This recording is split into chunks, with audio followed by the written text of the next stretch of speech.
स्वामी तुझ्याशी बोलतात, तुझ्याकडनं चित्र करून घेतात. अरे पण साधना कोण तुझा पाप करणार का? असं पहिलंच एकदम खड्या आवाजात पहिलं वाक्य ऐकलं.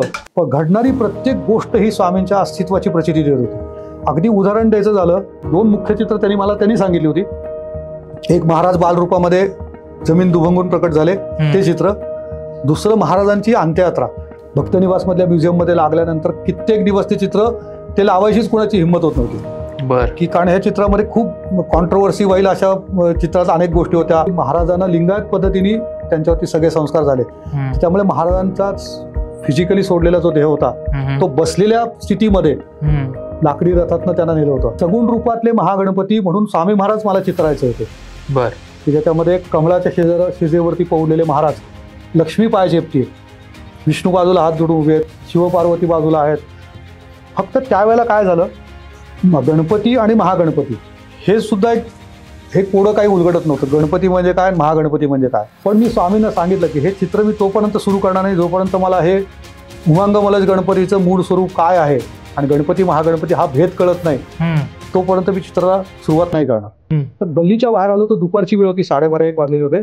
आणि दुपारच्या वेळेला एक विलक्षण गोरी पान, आंबाडा घातलेली आणि अतिशय तेजस्वी म्हातारी अशी गल्लीमधनं हातवारे करत समोर येत होती. तर मला काय वाटली, वेडी बाई वगैरे आहे का? ती इतकी तेजस्वी होती की मला अशी जीभ रेटे ना. आणि मी तिचे हातवारे बघून तिच्याकडे असं बघतोय आणि ती अशी माझ्याकडे बघत बघत हातवारे करत करत जवळ जशी आली आणि माझ्याकडे बघून म्हणली, ब्रह्मचारी येतो म्हणले, त्याला पांढरं वस्त्र घालायचं, लाल कुठलं घालतो. मग मला एकदम आठवलं की आपण परशुरामांचं पेंटिंग करतो ते ब्रह्मचारी आहेत. कदाचित त्या बाई म्हणलं त्यांच्याबद्दल बोलल्या का असं म्हणेपर्यंत कोल्हापूरवरनं मुंगळे महाराजांचा फोन आला. काय म्हणले, झालं का रेणुका मातेंचं दर्शन? असं त्या पटकन ते बोलले आणि मला एकदम अक्षरशः फोटो वाटेल असं काय अंगावरती शहारा आला माझ्या.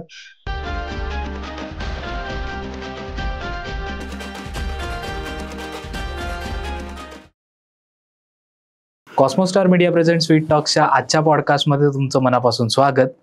आपण जो आधीचा पॉडकास्ट बघितला शेखर दादांचा, ज्याच्यामध्ये सिद्धहस्त चित्रकार श्री शेखर साने यांनी आपल्याला त्यांच्या अनुभवांविषयी आपण गप्पा मारत होतो आणि विष्णू रूपाचं त्यांनी चित्र काढलं. त्याच्यानंतर त्यांचा जो पाठदुखीचा जो एक त्यांनी प्रवास सांगितला तो हळूहळू कमी व्हायला लागला, आयुष्याला कशी कलाटणी मिळाली हे त्यांनी सांगितलं. आता त्याच्या पुढचे जे अनुभव आहेत ते आज आपण या पॉडकास्टमध्ये बघणार आहोत. मागचा पॉडकास्ट जर तुम्ही बघितला नसेल तर प्लीज बघा आणि ह्या पॉडकास्टला, ह्या चॅनलला प्लीज तुम्ही लाईक करा, शेअर करा आणि सबस्क्राईब करा. कारण ज्यांना स्वामींच्या बाबतीतले पॉडकास्ट बघायचे असतील, काही कॉन्टेंट बघायचं असेल, त्यांच्यापर्यंत आपला पॉडकास्ट पोहोचेल. धन्यवाद. आणि आजचा आपण पॉडकास्ट चालू करूयात श्री सिद्धहस्त चित्रकार श्री शेखर साने यांच्यासोबत. नमस्कार. स्वामी महाराजांचं विष्णू रूपातलं चित्र हे महाराजांच्या पलंगावरती स्थित झालं आणि महाराज तिथे जसे बसले त्या पलंगावर, त्या पहुडलेल्या मुद्रेतून तिथून महाराजांचं माझ्या बाबतीतलं कार्य खरं सुरू झालं. आणि तिथून स्वामी महाराजांची वैविध्यपूर्ण चित्रांची सुरुवात तिथून आकारात यायला लागले. आणि तोच काळ होता की मग मी कामाला थोडी सुरुवात केली होती. पहिल्यांदा एक छोटंसं घर भाड्याने घ्यायचं ठरवलं, पण त्या भाड्याच्या घरात जाण्या इतके डिपॉझिटचे पैसे भरला सुद्धा माझ्याकडे रक्कम नव्हती. नाना गजरे ज्या सत्पुरुष ज्यांच्याकडे मी जायचो तर त्यांचा माझ्यावर खूप जीव होता. नानांनी मला मग असं त्यांच्याकडे येणाऱ्या भक्तांना सांगायचे की कुणासाठी पेंटिंग मला त्यांनी करायला सांगायचं. ते एकांसाठी मी चित्र केलं होतं आणि ते चित्र मग मला म्हणले की ज्यांच्यासाठी चित्र सांगितलं आहे तर त्या एका गुरुवारी ते मला म्हणले की पुढच्या गुरुवारी म्हणले चित्र घेऊन ये. ज्यांच्यासाठी ते करायला सांगितलं होतं ते पोतदार जर्मनीवरनं येणार आहेत. आलं की त्यांना म्हणले पेंटिंग द्यायचं आहे तुला. मी चित्र घेऊन आलो. घेऊन आल्यानंतर इकडे माझी अशी विवंचना होती की एक भाड्याचं जागा बघितली होती, 20,000 रुपये डिपॉझिट भरायचं होतं, माझ्याकडे पैसे नव्हते. आणि आता खूप इच्छा होती की ती जागा हातातनं जाऊ नये. आणि मग त्याला ह्या नानांच्या एका भक्तासाठी केलेलं स्वामींचं चित्र मी घेऊन आलो. तर घेऊन आल्यानंतर त्या चित्राचे काहीतरी 5,000 रुपये असं त्याचं मानधन होतं. आणि मी घेऊन आल्या त्या व्यक्तीकडे बघून नाना त्या व्यक्तीला म्हणले, अरे शेखरनी तुझे स्वामी महाराज आणलेत, त्याला 20,000 रुपये दे. तर मी पटकन उठून उभा राहिलो. म्हटलं नाना त्याची किंमत 5,000 रुपये. तर ते माझ्यावर एकदम अशा उग्र वळच्या आवाजात चढून मला म्हणले, स्वामींच्या चित्राची किंमत तू कोण करणार म्हणले. हा. मग त्या पोतदारांना म्हणले, तुला काही कमी आहे का म्हणले, 20,000 तुला जास्त आहेत का म्हणलं नाही, ते त्याला म्हणले 20,000. आणि ज्या चित्राची किंमत जी होती त्याच्या चौपट किंमत त्यांनी दिली. एक्झॅक्टली तेवढे दिले जेवढे मला डिपॉझिटला भरायचे होते. माझं डिपॉझिट मार्गी लागलं. आणि नाना गजरेंचं माझ्यावरती आलोट प्रेम होतं. त्या प्रेमापोटी माझ्याकडनं पुढे गोष्टी घडायला लागल्या. त्यांचा अधिकार होता. आणि मग जसे नाना आले, मग नानांचे जे गुरुबंधू होते नाना परांजपे लोणाचे, त्यांची भेट झाली. मला त्या काळामध्ये अनेक पुण्यामधल्या बाहेरच्या अनेक सत्पुरुषांचा सहवास, प्रत्यक्ष भेट, त्यांचा मस्तकावर हात, आणि किती सत्पुरुषांचा मिळाला त्याला काही मर्यादा नाही. आणि ती जी सुरुवात झाली तिथून माझी हळूहळू म्हणजे दुखणं तसंच राहून सुद्धा मला फरक पडेना, काम सुरू झालं. वा. आणि पण आर्थिक गणितं एवढी सहज जमवता येत नव्हती, कारण तेवढा वेळ मी माझ्या कामाला देऊ शकत नव्हतो. मग माझं तशी परिस्थिती असताना मग माझ्या पत्नीला सांगितलं की माझे त्यावेळेस एक जुने आर्किटेक्ट क्लायंट होते, त्यांच्याकडे ती जॉबला लागली. तर तिथे तिला जॉबला लागली असताना तिला लागल्या 15 दिवसात तिला तिथे टायफॉइड झाला. बर. आणि टायफॉइड झाला म्हणून मी तिला माझ्याच एका मित्राच्या हॉस्पिटलमध्ये सदाशिव पेठेत ॲडमिट केलं. आणि मग मला असं कुठेतरी वाटायला लागलं की आता आपण काम सुरू केलं तर हॉस्पिटलचे कमीत कमी बिल तरी आपण भरावं. तर मला त्याला चिंचवडवरनं एकांकडनं एक पेंटिंग करायला आलं होतं. आणि केलेल्या पेंटिंग करताना माझ्याकडनं काय रंग बिघडले कळलं नाही, पण रंगाचा रंग बिघडत पूर्ण पिवळा झाला. बर. आणि त्याच दरम्यान माझ्या बायकोला टायफॉइड झाले म्हणून ॲडमिट केलं होतं. आणि टायफॉइड असताना 4-8 दिवसांनी तिच्यात थोडा बदल झाला आणि त्याच्यात तिला कावीळ डिटेक्ट झाली. अच्छा. आणि मग जो मित्र माझा डॉक्टर आहे तो मला म्हणला की अरे टायफॉइडमध्ये कावीळ होणं हे जरा खूप थोडंसं म्हणले आपल्याला खूप जास्तीची काळजी घ्यायला लागेल. आणि तर तिला म्हणले मी काय त्या लगेच डिस्चार्ज देऊ शकत नाही. आणि त्याने रिपोर्ट पण दाखवला मला की कावीळ डिटेक्ट झाली आहे म्हणून.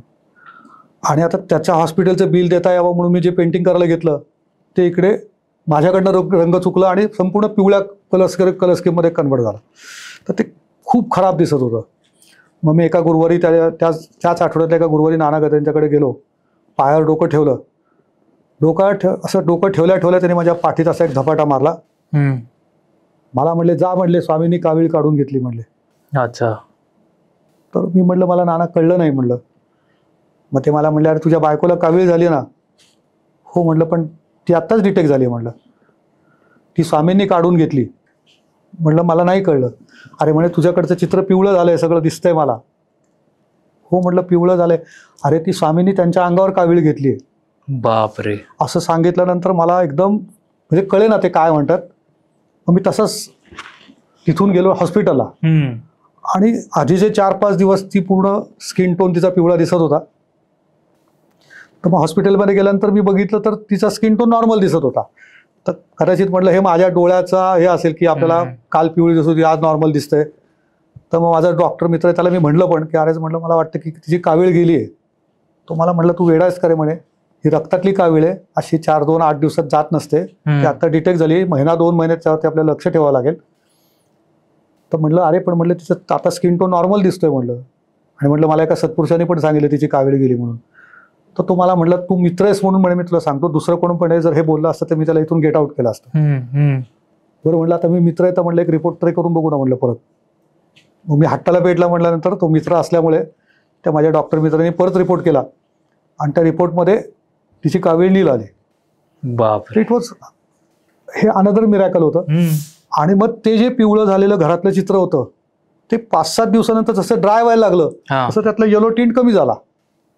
आणि ते बऱ्यापैकी पेंटिंग देण्याच्या ह्याच्यात आलं. थोडंसं काम केलं ते मी पेंटिंग दिलं, त्याच्यातनं त्या हॉस्पिटलचं बिल दिलं. त्यातली सांगायची मुख्य गोष्ट अशी होती की जेव्हा आपण एखादी गोष्ट श्रद्धेने करतो आणि महाराज तुमच्यावरती छोट्या छोट्या गोष्टींवरती तुमचं लक्ष ठेवून असतात. तुमची शरणागती किती आहे, किती भाव तुमचा शुद्ध आहे त्याच्यावरती तुमच्या अनुभूती त्याच्यावरतीच त्या डिपेंड असतात. असं नाहीये की अनुभूती येण्यासाठी तुम्हाला काहीतरी करायला पाहिजे असं नसतं कधी. तुमचा भाव किती शुद्ध होतोय किंवा तुम्ही किती शुद्ध भावाने एखादी गोष्ट करता त्याच्यातनं गोष्टी घडायला लागतात. खरे. आणि त्याची ही सुरुवात झाली होती. आणि मग तिथून मग मी पहिल्यांदी ते 20,000 रुपये डिपॉझिट भरून एक छोटंसं भाड्याचं घर घेतलं. कामाला सुरुवात केली होती. हळूहळू माझ्याकडे त्याला असं काही खूप काम नव्हतं. एकेका कामासाठी तरसत होतो त्याला. आणि काम आलं की असं वाटायचं की अरे हे आपण आता पण स्वामींच्या कृपेने मला काम कधी कमी नाही. पण एक संपलं की दुसरं पेंटिंग कुठून तरी ते बरोबर महाराजांच्या कृपेने यायचं, पूर्णत्वाला जायचं. आणि करता करता त्याला मग मला ध्यास लागला की महाराजांचं आता आपल्याकडनं विष्णुरूप झालंय. आता जशी म्हणजे पुढची रूपांसाठी माझं मनच मला आतनं महाराज वेगळ्या रूपात. आणि जसं स्वामी चरित्र सतत मी बखर इतक्या वेळेला वाचायचो आणि ती जशी रोज वाचायला लागलो ना तर रोज वेगवेगळ्या रूपात महाराज मला कुठेतरी मी ज्या एखाद्या कुठल्या वेगळ्या रूपामध्ये एखाद्या मुद्रेमध्ये एखाद्या सत्पुरुषाचं जरी चित्र बघितलं तरी मला त्याच्यात स्वामीच दिसायचे. कुठल्याही दर्शनाला गेलं, कुठल्या सिद्धस्थानाला गेलं किंवा कुठल्याही कशाचं वाचन केलं त्या प्रत्येक याच्यात महाराजांच्या मुद्रा दिसायला लागल्या. आणि मग त्या सतत स्फुरणाऱ्या मुद्रांमध्ये मला असं लक्षात आलं की अरे आता हा शोध माझा इतक्या लेवलला वाढायला लागला होता की महाराजांचं सानिध्य मी अनुभवायला लागलो होतो. आणि तीच अगदी नेमकी वेळ होती की मी त्याला इस्कॉनच्या मंदिरामध्ये जायचो. ते इस्कॉनचा एक प्रभू माझा मित्र होता, माझ्याच वयाचा होता. आणि त्यांनी माझं ते विष्णुरूपातलं चित्र केलं. त्याच दरम्यान मी लगेच तीच वेळ होती की विष्णुरूपातलं चित्र जेव्हा मी अक्कलकोटला घेऊन गेलो त्याच्यानंतर समाधी मठामध्ये मला महाराजांच्या स्वरूपाची स्फूर्ती झाली. आणि मग एक अप्रतिम शिवस्वरूपातलं चित्र महाराजांचं माझ्याकडनं 6x4चं मोठं पेंटिंग झालं होतं. तेही पूर्ण झालं. आणि मग ते चित्र त्या प्रभू तो जो इस्कॉनचा होता तर त्यांनी बघितलं. तो मला म्हणले कोण महाराज आहे म्हणले इनके तुम विष्णुरूप शिवरूप में चित्र निकालते हो. तर त्याला मी स्वामींच्या चरित्राचा संदर्भ देऊन सांगितलं की महाराजच म्हणायचे की मीच राम होतो, मीच कृष्ण होतो. तर तू कृष्ण भक्त आहेस म्हणून मी तुला सांगतो की म्हटलं महाराज आमचे साक्षात कृष्ण तेच होते म्हटलं. तर ते वय असं असतं थोडंसं की तुम्हाला ती मॅच्युरिटी नसते. तर तो प्रभू मला तिकडनं तो मला म्हणला क्या तुम्हारे महाराज विराट रूप दिखा सकते है क्या. अच्छा. तर त्याने असं मला म्हटल्यानंतर माझा कुठेतरी तो एक छोटासा स्वामींविषयीचा प्रेमाचा जो अहंकार होता ना तो माझा कुठेतरी दुखावला गेला. आणि मग मला ध्यास लागला की महाराजांचं विराट रूप कसं असेल. आणि मग मी दिवस रात्र त्याचा विचार करायला लागलो. आणि मग मी त्याच्यामध्ये दशभुज एक स्केच बसवलं आणि त्याच्या संपूर्ण शरीरावरती सगळ्या देवतांची स्थापना करून त्याचं स्केच पण तयार करत गेलो. की दोन्ही पायांमध्ये नवग्रह आहेत, 10 हातांमध्ये दशावतार आहेत, शरीरावरती सगळ्या 3.5 शक्तिपीठ आहेत, ब्रह्मा विष्णू महेश त्यांच्या नाभीमध्ये ब्रह्मदेव आहेत, इथे विष्णू आहेत, इथे शिव आहेत आणि मस्तकावरती गायत्री माता आहे. अशा सगळ्या देवतांसहित विराट रूपाची संकल्पना त्याच्यातनं स्फुरली. आणि मग ते स्केच जसं डेव्हलप व्हायला लागलं तसं मला ध्यास लागला की आता हे विराट रूप पूर्ण करायचं. पण मग माझ्या मनात आलं की विराट रूप आपल्याला जर करायचं आहे तर आपल्याकडनं आधी शक्तीची आराधना व्हायला पाहिजे म्हणून नवचंडी करायचा ठरवला. अच्छा. माझी खरं तर त्याला परिस्थिती नव्हती. त्याला पुण्यातले माझे असेच एक मित्र आहेत की ज्याने मला नवचंडीसाठी मदत केली. आणि मग ते चित्र विराट रूपातलं चांगलं पूर्ण व्हावं म्हणून नवचंडी करायला घेतला. हे ठरवला आणि नवचंडी करण्याची तारीख डिक्लेअर केली. आणि पुण्यातल्याच एका मठाकडनं मला विचारणा झाली की तुम्ही आमच्या मठासाठी चित्र कराल का.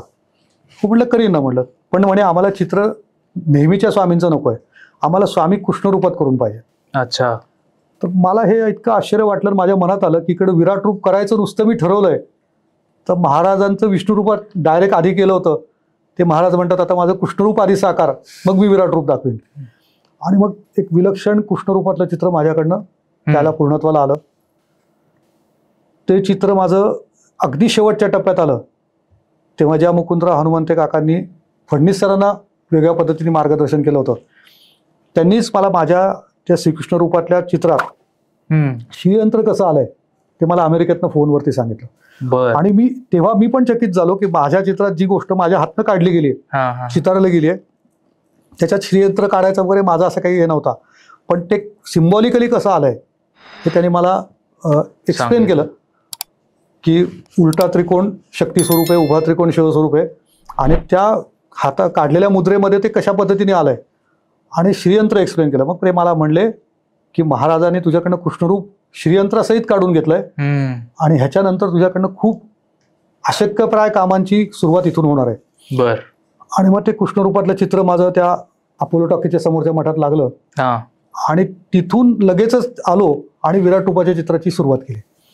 आणि जसं विराट रूपाचं चित्र सुरू केलं तर ते चित्र ते बऱ्यापैकी 8x6 भव्य आकार होता आणि फिटनेस माझा पूर्ण आलेला नव्हता. तेव्हा मला थोडं काम करत मी कामाची सुरुवात केली आणि काम माझं बऱ्यापैकी निम्म्या टप्प्याच्या वरती पुढे गेलं होतं. आणि माझा एक असं छोटासा भाव होता त्या काळामध्ये. हे सगळं जे दुखणं उडावलं किंवा ती जी सगळी वाईट परिस्थिती चालली होती, मग त्याच्यात जो सांगेल ते उपाय किंवा काहीतरी आपल्याला नवीन कोणीतरी काहीतरी सुचवत असतं, कुठलं ज्योतिषी काहीतरी तुम्हाला सांगत असतो. तर त्यावेळेला मला असं कुणीतरी सांगितलं होतं की तुमच्या मुलाचा जन्म मूळ नक्षत्रावरती झाला, म्हणून तुमच्या मुलावरती तो उठला आणि त्याच्यामुळे तुम्हाला पाठीचं दुखणं मागं लागलं. बर. तर मला माझा स्वामींच्या विषयी इतका भक्ती दाटून यायची. मला असं वाटायचं कसलं मूळ नक्षत्र सांगायचे, मूळ नक्षत्राची शांती करा. तर मग माझ्या असं डोक्यात असं आलं की स्वामींचं विराट रूपातलं चित्र आपण ज्या दिवशी मूळ नक्षत्र आहे, 27 नक्षत्रांचं बदलत असतात सारखी, तर ज्या दिवशी मूळ नक्षत्र असेल त्या दिवशी विराट रूपातलं चित्र अक्कलकोटला अर्पण करायचं, आपली मूळ नक्षत्राची शांती झाली. असा भाव मी ठेवला आणि विराट रूपातलं चित्र सुरू केलं. आणि ज्या महिन्यात मला ते चित्र द्यायचं होतं त्याच बरोबर महिन्यात माझं दुखणं पुन्हा एकदा प्रचंड वाढलं. आणि मग त्याच्यानंतर परत मला, तेव्हा मी भाड्याचं घर घेतलेलं होतं, ते अगदी ते छोटं भाडं 1100-1200 रुपये भाडं होतं, ते सुद्धा भरणं मुश्किल व्हायचं. आणि मग ती विराट रूपातलं चित्र माझं अक्कलकोटला अतिशय गाजत वाजत भव्य दिव्य चित्र झालेलं जेव्हा अक्कलकोटला पोहोचलं, ते सुद्धा खूप विलक्षण अनुभवांनी तिथे गेलंय. पण ते जाण्याच्या आधी माझ्याकडे काशीवरनं एक नारायण काका नावाचे एक सत्पुरुष, ते दिव्यांग होते, एक पाय नव्हता त्यांना. तर ते कुणाच्या तरी संपर्कातनं माझ्याकडे आले आणि मला म्हणले तुझं हे विराट रूपातलं चित्र पूर्ण होईपर्यंत मी तुझ्या घरातनं हलणार नाही. अच्छा. आणि ते माझ्या एवढंसं छोटं घर होतं, 2च खोल्याचं घर होतं, तिथे ते आमच्या घरी राहिले. आणि तो माझा 10x10 खोली 10x10 आकाराचा छोटासा स्टुडिओ होता पहिला, जिथे माझ्या या कामांची सुरुवात झाली, जिथे पहिलं विराट रूप झालं. आणि तिथून कामाची खरी सुरुवात झाली. विष्णू रूपातलं चित्र, लगेच कृष्ण रूपातलं चित्र आणि मग विराट रूप. आणि हा विराट रूपातलं चित्र जिथे झालं त्या वास्तूचं पण काहीतरी महात्म्य असावं. गणंजय सोसायटीमध्ये आम्ही ज्या वास्तूत राहत होतो त्याच्या बागेमध्ये 3 भले मोठे औदुंबर होते. भले मोठे म्हणजे 400-500 वर्ष जुने असावेत. बर. खूप मोठं डायमीटर असलेलं त्यांचं, मोठ्या खोडाचे. आणि 3 ते औदुंबर म्हणजे जसे काही ब्रह्मा विष्णू महेशच त्या औदुंबराच्या रूपाने तिथे वास करतात. आणि तिथून त्या चित्राला जो आशीर्वाद मिळाला मला, भव्य दिव्य विराट रूप तिथं मार्गी लागलं. त्या चित्राचं फ्रेम साईजचं वजन सुद्धा 300 किलोपेक्षा जास्त होतं. अच्छा. अक्कलकोटच्या भक्तनिवास मधल्या म्युझियममध्ये ते चित्र आता लागलंय. बर. ते ज्या काळी लागलं 2002 मधली ती गोष्ट आहे, 2001 का 2002 मधली गोष्ट आहे. 2002 मध्ये विराट रूप लागलं. आणि हा मला इस्कॉनचा प्रभू, त्यांनी मला फक्त डिवचलं होतं आणि तिथे मला तो विराट रूपाचा ध्यास लागला होता. विराट रूप पूर्ण झालं आणि मग माझ्या असं मनात आलं की ह्याच्यापेक्षा महाराज, तर खरं तर तू विराट रूप म्हणतोय, पण त्याहीपेक्षा महाराजांचं काहीतरी भव्य दिव्य रूप आपल्याकडनं अजून व्हावं. तर अगदी तो काळ होता. मी गुरुस्तवन चरित्र स्तोत्राचे अनेक पाठ करायचो. आनंदनाथ महाराजांच्या विषयी मला खूप इतकी ओढ लागली होती की आनंदनाथ महाराज, म्हणजे मला असं वाटायचं की आनंदनाथ महाराजांच्या गुरुस्तवन चरित्र स्तोत्राची प्रचिती असावी की माझ्या दुखण्यामध्ये फरक पडला. कामाची सुरुवात झाली आणि मग मला त्या आनंदनाथांच्या विषयी कळलं की त्यांनी महाराजांवरती 5000च्या वरती अभंग रचना केल्या होत्या. बर. मग मला त्यांची गाथा मला आमच्या सुभाष शिंदेंच्याकडनं मिळाली. आणि मग ती गाथा जेव्हा माझ्या ताब्यात हातात आली, त्या गाथेचा अभ्यास, त्याच्यात अनेक अभंग होत्या. मी असं ऐकलं होतं की आनंदनाथांच्या 5000च्या वर जी अभंगाच्या गाथा होती त्यातले बरेचसे अभंग वाळवी लागून नष्ट झाले. आणि त्यातले जे काही राहिले होते ते गुंफा आजगावकर नावाच्या एका वेंगुर्ल्यामधल्याच एका संपादकाने खूप सुंदर पद्धतीने ते एडिट करून स्वामी समर्थ अभंग गाथा, आनंदनाथ महाराज स्तवन गाथा नावाने ती पब्लिश केली होती. बर. आणि मग त्यातली एक गाथा माझ्या हाती लागली होती. मी त्यातले अनेक अभंग, त्यातली स्तोत्र अतिशय श्रद्धेने ते करायचो. आणि ते माझ्या चित्रांची स्फूर्तीची स्थानं होती. त्यात प्रत्येक अभंग वाचताना मला नव्याने काहीतरी त्याच्यातनं गोष्टी कळायच्या. महाराजांच्या अनेक रूपं त्याच्यातनं वेगळी डोळ्यासमोर यायला लागली. आणि मग त्यातला एक अभंग असा होता, अक्कलकोटीचे निधान ब्रह्माधिका दुर्लभ जाण, पूर्ण ब्रह्म निराकार तारक श्री गुरु अवतार, शिव म्हणे बाप माय आणिकाची कथा काय, करजोडी लक्ष्मीपती आज्ञा वागवितो चित्ती, ब्रह्मा पादुका संभाळी अवघे देव ज्याचे मिळी. काळ पायाचा चाकर हात जोडितो किंकर. तया मानव भुलून गेले आपुल्या हिता विसरले. मुनी घेती निराकार तो हा श्री गुरु अवतार. आनंद म्हणे हितासाठी शोध करा अक्कलकोटी. असं तो अभंग मी आनंदनाथांचा वाचला आणि मला एकदम विराट रूपाच्या नंतर एकदम अक्कलकोट महाराजांच्या आतून भव्य दिव्य रूपाची प्रेरणा व्हायला लागली. आणि त्याच्यात ते असं म्हणतात, अक्कलकोटीचे निधान ब्रह्मादिका दुर्लभ जाण. पूर्ण ब्रह्म निराकार तारक श्री गुरु अवतार. शिव म्हणे बाप माय आणिकाची कथा काय. करजोडी लक्ष्मीपती आज्ञा वागवितो चित्ती. ब्रह्मा पादुका संभाळी अवघे देव ज्याचे मिळी. काळ पायाचा चाकर हात जोडितो किंकर. तया मानव भुलून गेले आपुल्या हिता विसरले. मुनी घेती निराकार तो हा श्री गुरु अवतार. आनंद म्हणे हितासाठी शोध करा अक्कलकोटी. मी हे सगळं वर्णन पुन्हा पुन्हा वाचल्यानंतर मला असं वाटलं की हे वर्णन फक्त एकाच देवतेचं असू शकतं. त्वं ब्रह्मास्तम विष्णुस्तम रुद्रस्तम इंद्रस्तम अग्निस्तम वायुस्तम सूर्यस्तम चंद्रमास्तम ब्रह्मभूर्भुवस्वरम. हे सगळं एकत्रित स्वरूप सगळ्या देवतांचं फक्त एका ठिकाणीच असू शकतं, ते म्हणजे महागणपती. आणि मग शिव म्हणे बाप माय किंवा करजोडी लक्ष्मीपती, मग ब्रह्मा विष्णू महेश जिथे हात जोडलेले आहेत असं आनंदनाथ महाराज अभंगात सांगतायत. मग कदाचित हे रूप दत्तात्रयांच्या पेक्षा पण पलीकडचं कुठलं तरी असू शकतं. कारण दत्तात्रय म्हणजे ब्रह्मा विष्णू महेश एकत्र आहेत आणि इथं ते सांगतात की शिव म्हणे बाप माय. मग स्वामी महाराज त्याच्याही काही वेगळे पलीकडे ते सुचवतायत का?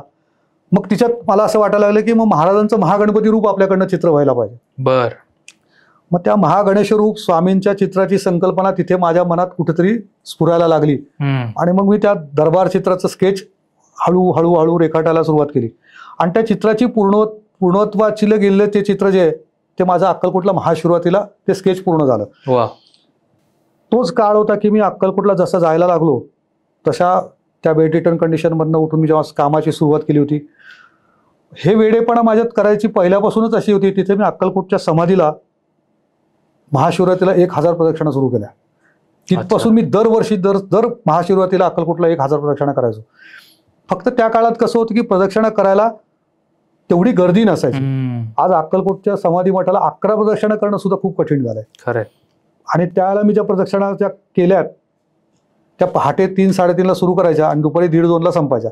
10-10.5 तास सलग प्रदक्षिणा करायचो. आणि ती संपूर्ण महाशिवरात्रीला केलेल्या प्रदक्षिणांची शक्ती मग पुढचं वर्षभर माझ्याकडनं काम करून घ्यायची. मी त्याच्यानंतर मी बऱ्याच वर्षापर्यंत त्या करत होता. हळूहळू मला त्या माझ्याकडनं त्या कमी झाल्या, कारण गर्दीच अक्कलकोटची एवढी वाढायला लागली की ते सगळं बंद होत गेलं.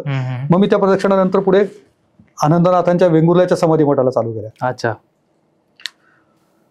तर तो जो काळ होता की जिथे माझं हे सगळं कामाचा माझ्यातले बदल मला जाणवत होते आणि विराट रूपानंतर मग दरबारच्या चित्राची मला महागणपती रूपातल्या चित्राची स्फूर्ती. आणि मग हे चित्राची महागणपती रूपातलं हे जे स्वरूप आहे तर ते सगुण रूपातले महागणपती म्हणून स्वामी महाराज मला चित्रायचे होते. आणि मग त्याच्यातनं ती संकल्पना विराजमान व्हायला लागली की ज्याच्यामध्ये कमळाच्या शिजेवरती पौडलेले महाराज, लक्ष्मी पाय चेपतीये, विष्णू बाजूला हात जोडून उभे आहेत, शिवपार्वती बाजूला आहेत आणि सर्व देवतांसहितचा तो दरबार मोठा दरबारचं चित्र मी स्केचमध्ये बसवलं. मला कळत नव्हतं की मी हे काय काढतोय. हे चित्र कदाचित याच्यातनं लोकांची आपल्या मनं दुखावली जातील का, किंवा मी काढतो ह्याला लोकांचं काय मत पे पडेल.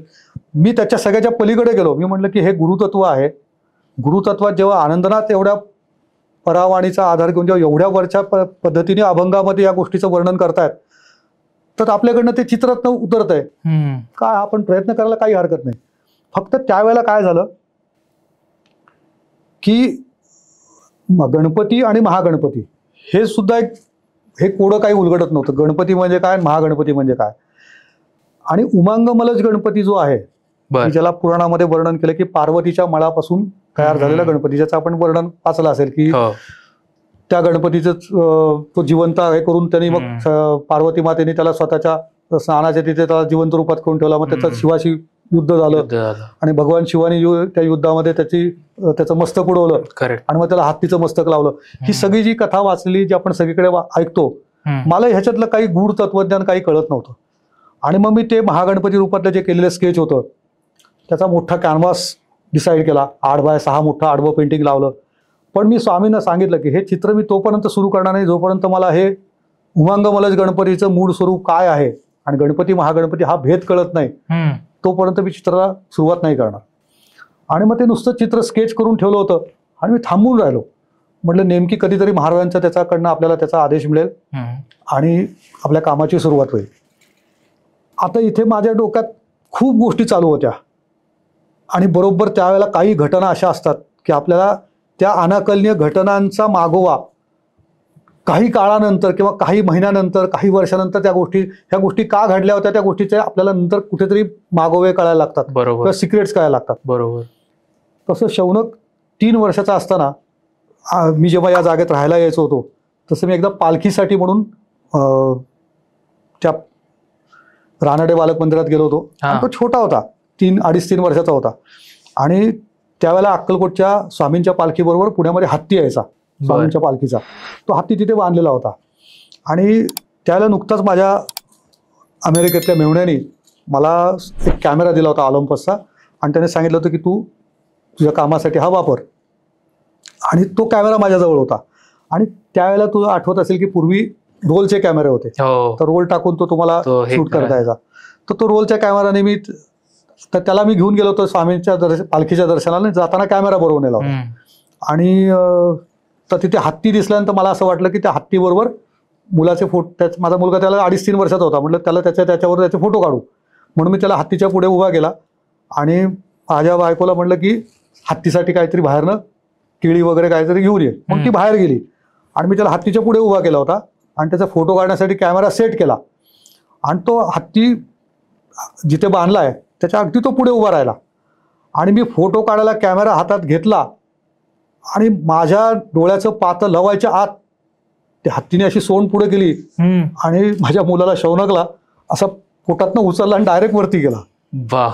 आणि माझे पोटातच गोळा आला, कारण मला हे एक्सपेक्टेडच नव्हतं की असं काहीतरी तो हत्ती एकदम रिॲक्ट होईल. आणि त्यांनी पोटात असा विळखा घालून त्याला असं डायरेक्ट वरती उचलल्यावर मी खूप घाबरलो. पण वरती पाहतोय तर तो वरती हसत होता, त्याला गंमत वाटत होती खूप. तो घाबरला नाही. माझ्या पोटात बाप म्हणून पोटात गोळा आला होता की आता हे काय करायचं. आणि तोही त्या हत्ती त्याला असं धरून त्याला खाली पण सोडत नव्हता आणि तेवढ्यात तो माहूत तिकडनं धावत आला मुलाला कुठल्या तरी असं उचललेलं बघून. मग मी तोपर्यंत मला म्हणला की का निकालो फोटो, म्हणले खुश आहे म्हणले हत्ती. अच्छा, हत्ती खुश आहे म्हणले, फोटो निकालो म्हणलं. मी त्याचे 5-7 फोटो काढले. मग त्याने अलगत त्याला असं खाली उतरवलं. मग खाली उतरल्यानंतर सुद्धा तो हत्ती आहे ना, तुम्ही बघितलं असेल तो कधी ते स्नान घालताना तो कधी हत्ती असे वेगळ्या पोजेस देतो, तसं स्नान घालण्याच्या पोजेसमध्ये तो मागच्या 2 पायांवरती बसला, पुढचे पाय वरती करून त्याने असे सोंड वरती करून असे पोजेस द्यायला लागला. मग तो मला माहूत म्हणला की या हत्ती तो आपके ऊपर बहुत खुश आहे, आप फोटो निकालो म्हणले. आणि मला इतकं गंमत वाटली की तो हत्ती वेगळ्या पोजेस देतोय, तर मी कॅमेराचा रोल संपेपर्यंत त्याचे फोटो काढले. आणि त्यावेळेस मला आठवतंय की रोल काहीतरी 35-40 रुपयाला रोल होता आणि डेव्हलपिंग प्रिंटिंगला 50-55 रुपये खर्च असायचा. पण ते 50-55 रुपये सुद्धा इतके जास्त असायचे की तो रोल मी डेव्हलप करू शकलो नाही. मग मी तो रोल तर सगळा संपवला आणि हत्तीचे सगळे फोटो काढून ठेवले आणि मग तो कॅमेरा सहित रोल मी कपाटामध्ये ठेवून दिला. आता या सगळ्या गोष्टी कशा घडत जातात. मग विराट रूप झालं, मग दरबारचं चित्र झालं. दरबारचं चित्र सुद्धा माझ्याकडनं विलक्षणरित्या पूर्ण झालं आणि त्या दरबारच्या चित्राच्या वेळेला सुद्धा मी नवचंडी याग केला होता. आणि त्या नवचंडी यागाच्या वेळेला मला आठवतंय की दुसऱ्या नवचंडी यागाच्या वेळेला त्याच्या आधीचा थोडासा एक रेफरन्स सांगायचा झाला. जेव्हा मी विराट रूपातलं चित्र माझं मधल्या एका स्टेजला आलं, जवळपास चित्र माझं 60-70% पूर्ण झालं होतं आणि अंगावरच्या देवता काढायच्या होत्या. आणि पुन्हा दुखणं वाढल्यामुळे मी 3 महिन्यासाठी पुन्हा आडवा झालो. 2.5-3 महिने परत दुखणं वाढलं, काही करता येणार. आणि मग सुभाष शिंदे जे ट्रस्टी माझ्याकडे यायचे ते मला म्हणले मी अक्कलकोटला चालू आहे आणि तिथून कोल्हापूरला जाणार आहे शिले महाराजांच्या दर्शनाला, तर येतोस का माझ्याबरोबर. तुला म्हणे मी गाडीत झोपायला जागा आहे, पण तुझा अक्कलकोट पण होईल आणि चिले महाराजांच्या समाधीचं दर्शन होईल. तर मी चिले महाराज हे नावच पहिल्यांदा ऐकलो. तर मग आम्ही अक्कलकोटला परत गेलो. सुभाष शिंदेच्या बरोबर अक्कलकोटचं दर्शन झालं. मग तिथून ते आम्हाला कोल्हापूरला मला घेऊन गेले आणि कोल्हापूरला गेल्यानंतर कोल्हापुरामध्ये कोणतरी जाधव नावाचे फॅमिली होती, त्यांच्याकडे चिले महाराजांच्या लाकडी खडावा होत्या, त्यांच्याकडे ते आम्हाला घेऊन गेले होते. आणि मला अजून आठवतंय मी चिले महाराज हे नावच पहिल्यांदा ऐकलं. हम्म. आणि मग हे दत्तावतारी सत्पुरुष आहेत, कोल्हापूरमध्ये खूप मोठी विभूती होऊन गेली असं त्यांनी मला सांगितलं. मग ते सगळे नमस्कार करत होते म्हणून मी त्या खडांवरती जेव्हा माझं मस्तक ठेवलं दर्शनासाठी, तेव्हा माझ्या नकळत माझ्या डोळ्यातनं घळाघळा पाणी यायला लागलं. आणि इतका मी इमोशनल झालो, म्हणजे मला कळत नव्हतं की हे कोण आहेत, काय आहेत, आणि आपण यांच्याशी एवढे कनेक्ट का होतोय. मग मी अक्षरशः डोळ्यातला अश्रू सगळे माझे बाहेर पडू दिले. आणि त्याच्यानंतर मग मी त्या जाधवांना म्हणलं की यांच्या स्थानाचं दर्शन आत्ता घेता येईल का म्हणलं. हा. तर ते म्हणले हो म्हणले, का नाही घेता येणार म्हणले, जाता येईल आपल्याला. तेव्हा रात्रीचे 9:30-10 वाजलेले होते. मग सुभाष शिंदे साहेब मला म्हणले की शिंदे काका म्हणले, अरे रात्री 10 वाजता कुठे जायचं म्हणले, ते ह्या महाराजांची समाधी म्हणले पैजारवाडीला आहे, ती आहे म्हणले तोरणा किल्ल्याच्या, आपल्या पन्हाळा किल्ल्याच्या जवळ. तर पन्हाळा किल्ल्याच्या जवळ इतक्या लांब आता रात्रीचं कुठं जायचं. तर ते जाधव काका म्हणले, ते जाधव ज्यांच्याकडे गेलो होतो ते म्हणले, अरे म्हणे या मुलाची इच्छा आहे ना म्हणले, आणि त्याला जर महाराज बोलवत असतील तर आपण घेऊन जाऊ. मग ते म्हणले बाहेर एक आमच्या ते फियाट दिसते का म्हणले, ती बाहेर, ती बाहेरची फियाट म्हणले चिले महाराज त्या फियाटमध्ये बसायचे, म्हणून आम्ही ती विकली नाही म्हणले, त्याच फियाटमध्ये आपण जाऊ म्हणले आता. मग त्या फियाटमध्ये त्यांनी मला बसवलं आणि ते आम्हाला घेऊन रात्री 10 वाजता आम्ही निघालो. आणि रात्री 11-11:30 वाजता आम्ही त्या पैजारवाडीच्या समाधीला गेलो. तर पैजारवाडीला चिले महाराजांची समाधी, त्याला नुसतंच ती समाधी, आता तिथे कासवाचं भव्य मंदिर केलंय कासवाच्या आकाराचं, पण तेव्हा तसं काही नव्हतं. तिथे नुसतंच एक थडग्यासारखी जागा होती, तिथे एक असा पार होता, त्या पाराच्या तिथे एक झाड होतं, पारा मला अजून त्या त्या समाधीला मी तिथे समाधीच्या तिथे चढलो. आणि मी त्या सुभाष शिंदे काकांना म्हणलं की मी या समाधीला 108 प्रदक्षिणा करतो. तर ते हसले, ते मला म्हणले, अरे तुझ्या एवढे पाठीचं दुखणे, तुला उभं राहता येत नाही सरळ, 108 प्रदक्षिणा कुठं करतो म्हणले, 11 कर आणि शांत बस. तर ते जाधव काका म्हणले, अहो म्हणजे ती प्रेरणा म्हणले चिले महाराज देत असतील, तुम्ही काही नका बोलू म्हणले, करू देत त्याला करायच्या तेवढ्या. मग त्या रात्री मी त्या पौर्णिमेची रात्र होती आणि त्या पारावरती चढून मी त्या समाधीला 108 प्रदक्षिणा केल्या. आणि शेवटच्या 4-5 प्रदक्षिणा बाकी असताना माझ्या असं स्पाईनमधनं असा करंट पास झालेला मला जाणवला. आणि एकदम असा शहारल्यासारखं अंग झालं. आणि त्या 108 प्रदक्षिणा मी पूर्ण केल्या. आणि मला एवढंच जाणवलं की माझं जे दुखणं आहे ते एकदम 60-70% कमी झालंय. आणि मी त्या सुभाष शिंदे काकांच्या गाडीतनं अक्कलकोटला, अक्कलकोटवरनं कोल्हापूरवरनं पैजारवाडी, सगळा प्रवास त्यांच्या गाडीमध्ये पाठीमागं झोपून केला होता. अगदी फियाटमध्ये आम्ही त्यांच्याकडे पैजारवाडी गेलो तेव्हा सुद्धा गाडीत झोपून केला होता. पण पैजारवाडीवरनं आम्ही पुन्हा कोल्हापूरला येताना गाडीत बसून आलो. आणि मला कॉन्फिडन्स आला की मला बसता येते. आणि मग कोल्हापूरवरनं पुण्याला मी थेट गाडीत बसून आलो. आणि पुण्याला आल्यानंतर ते विराट रूपातलं राहिलेलं जे चित्र होतं ते सलग 38-39 तास सलग काम केलं आणि चित्र पूर्ण केलं. आणि तर ते चित्र पूर्ण होईपर्यंत माझ्या मुलाला आणि बायकोला मी शेजारच्या, माझा एक मित्र होता शेजारच्या घरामध्ये राहणारा, त्याच्या आईला सांगितलं की घराचं दरवाजा बाहेरनं कुलूप लावून टाका म्हणलं, माझ्या मुलाला आणि बायकोला तुमच्याकडे ठेवून घ्या, चित्र पूर्ण करेपर्यंत म्हणलं मी चित्र पूर्ण झालं की तुम्हाला सांगतो. आणि पुढच्या 38-39 तासामध्ये सलग काम करून चित्र संपलं. प्लस सांगण्याचा भाग असा होता की जेव्हा मी बेड रिटर्न कंडिशनमधून उठलोय, एवढी मोठी इंजुरी आहे, सतत होणारी ती व्याधी, प्रचंड होणाऱ्या पेन्स, पण त्याच्यातनं सुद्धा त्या चिलेदेवांच्या समाधीचा स्पर्श, तिथल्या झालेली सेवा आणि त्याच्यातनं आलेली कुठली तरी प्रचंड ऊर्जा, त्या शक्तीच्या जोरावरती ते चित्र माझ्याकडनं पूर्णत्वाला गेलं. आणि मग विराट रूप झालं. विराट रूप भव्य दिव्य, त्याची महाआरती होऊन अक्कलकोटला आम्ही त्याचे पाठवलं. अक्कलकोटला ते चित्र भक्तनिवासमधल्या म्युझियममध्ये लागल्यानंतर कित्येक दिवस ते चित्र ते लावायचीच कोणाची हिंमत होत नव्हती. की कारण ह्या चित्रामध्ये खूप कॉन्ट्रोवर्सी व्हाईल अशा चित्रात अनेक गोष्टी होत्या. मी त्याच्यात ब्रह्मा, विष्णू, महेश, गणपती सहित सगळ्या वेगळ्या स्थानावरती चित्र काढली होती स्वामींच्या. तर त्यावेळेला ते ट्रस्टी लोक लावायची हिंमत करत नव्हते, ते चित्र झाकून ठेवलेलं होतं. आणि बरेच दिवस 3-4-5 महिने ते झाकलेल्या स्थितीत होतं. आणि ते काही म्युझियममध्ये लावायलाच तयार नव्हते. आणि मग मला बरेच पुण्यातले स्वामी भक्त बरेच जण म्हणायचे की तुला जे चित्र जे स्फुरलंय स्वामींकडनं, ते त्यातलं जे रूपाचं वर्णन आहे ते त्या ट्रस्टीनं का नाही एक्सप्लेन करत. तर मग मी एवढंच सांगितलं की माझं काम चित्र पूर्ण करून अक्कलकोटला अर्पण करायचं होतं. आता ते चित्र त्या म्युझियममध्ये का नाही लागलं किंवा त्याच्यात काय चुकलंय किंवा बरोबर आहे हे माझं काम नाही म्हटलं. बरोबर. स्वामींनी ज्या आरती माझ्याकडनं करून घेतलं ते चूक आहे का बरोबर ते स्वामींना माहिती. त्यामुळे त्याच्यात मी पडणार नाही, मी एक्सप्लेन करणार नाही किंवा मी चित्र तिथे लावा म्हणून हट्टही करणार नाही. करेक्ट. आपलं काम तिथे पाठवायचं होतं, तिथपर्यंत चित्र गेलंय, आता पुढे स्वामींची इच्छा. आणि मग कोल्हापूरचे शंकराचार्य विद्याशंकर भारती जेव्हा अक्कलकोटात आले तर तेव्हा सुभाष शिंदे साहेबांच्यामुळे ते चित्र बघण्यासाठी त्यांना घेऊन गेले. आणि विराट रूपमधलं जेव्हा ते चित्र त्यांनी बघितलं तर त्यांनी सांगितलं की या चित्रात कुठली पण त्रुटी नाही आहे आणि हे जे वेदांमध्ये सांगितलं आहे की जे पुराणामधलं वर्णन आहे त्या संपूर्ण वर्णनाप्रमाणे आणि वेदोक्त ज्ञानाप्रमाणे या चित्रात कुठली त्रुटी नाही आहे. हे चित्र तुम्ही जरूर ह्याच्यामध्ये लावा. म्हणून मग ते चित्र भक्तनिवासमधल्या त्या कला दालनामध्ये लागलं. बर. आता तोच काळ असा होता की 2003 मला एक्झॅक्ट तारीख आठवत नाही, 2003 मधली एकाच दिवशी अरुण फडणीस सर आणि नाना गद्रे एकाच दिवशी गेले. अच्छा. आणि मला एवढं आठवतं की नाना गद्रेंनी फडणीस सरांना सांगितलं होतं की त्यावेळेला त्यांचं अक्कलकोटच्या म्युझियमसाठीचं काम चालू होतं. म्हणजे अक्कलकोटला स्वामी महाराजांच्या जीवनचरित्रावरची जी चित्र जी आता भक्तनिवासमध्ये लावली आहेत, गाणगापूर रोडला भक्तनिवास आहे वटवृक्ष मंदिराचं, तर तिथल्या कला दालनामध्ये ती चित्र लावलेली आहेत. तर ती त्यांची चित्र चालू होती. 60 चित्राचं त्यांना कॉन्टॅक्ट देवस्थानी केलं होतं. ती 60 चित्र त्यांची चालू होती आणि शेवटची त्यांची 7-8-10 चित्र राहिली होती. मग सरांना सुद्धा त्यावेळेला डायबिटीसचा त्रास होता. त्यांचं त्यावेळेला दुखणं थोडंसं वाढत गेलं आणि तेव्हा काय झालं होतं, नाना गद्रे मोठे अधिकारी सत्पुरुष होते. तर त्यांनी फडणीस सरांना सांगितलं होतं की तुझी ही 60 चित्र झाली की तुला स्वामी महाराज घेऊन जातील. आणि त्यांची अगदी 5-6 चित्र शेवटची राहिली होती आणि त्यांचं दुखणं थोडंसं त्याच वेळेला वाढलं होतं. आणि सरांची 4-5 चित्र राहिली असताना त्या दिवशी सर गेले. आणि मला आठवत आहे नाना गद्रे सकाळी गेले आणि त्याच दिवशी संध्याकाळी फडणीस सर गेले. बर. आणि नाना गद्रेंनी जे सांगितलं होतं, नाही आधी सकाळी फडणीस सर गेले, संध्याकाळी नाना गद्रे गेले. पण एकाच दिवशी हे दोघं गेल्यामुळे मला एकदम धक्का, खूप शॉक बसला.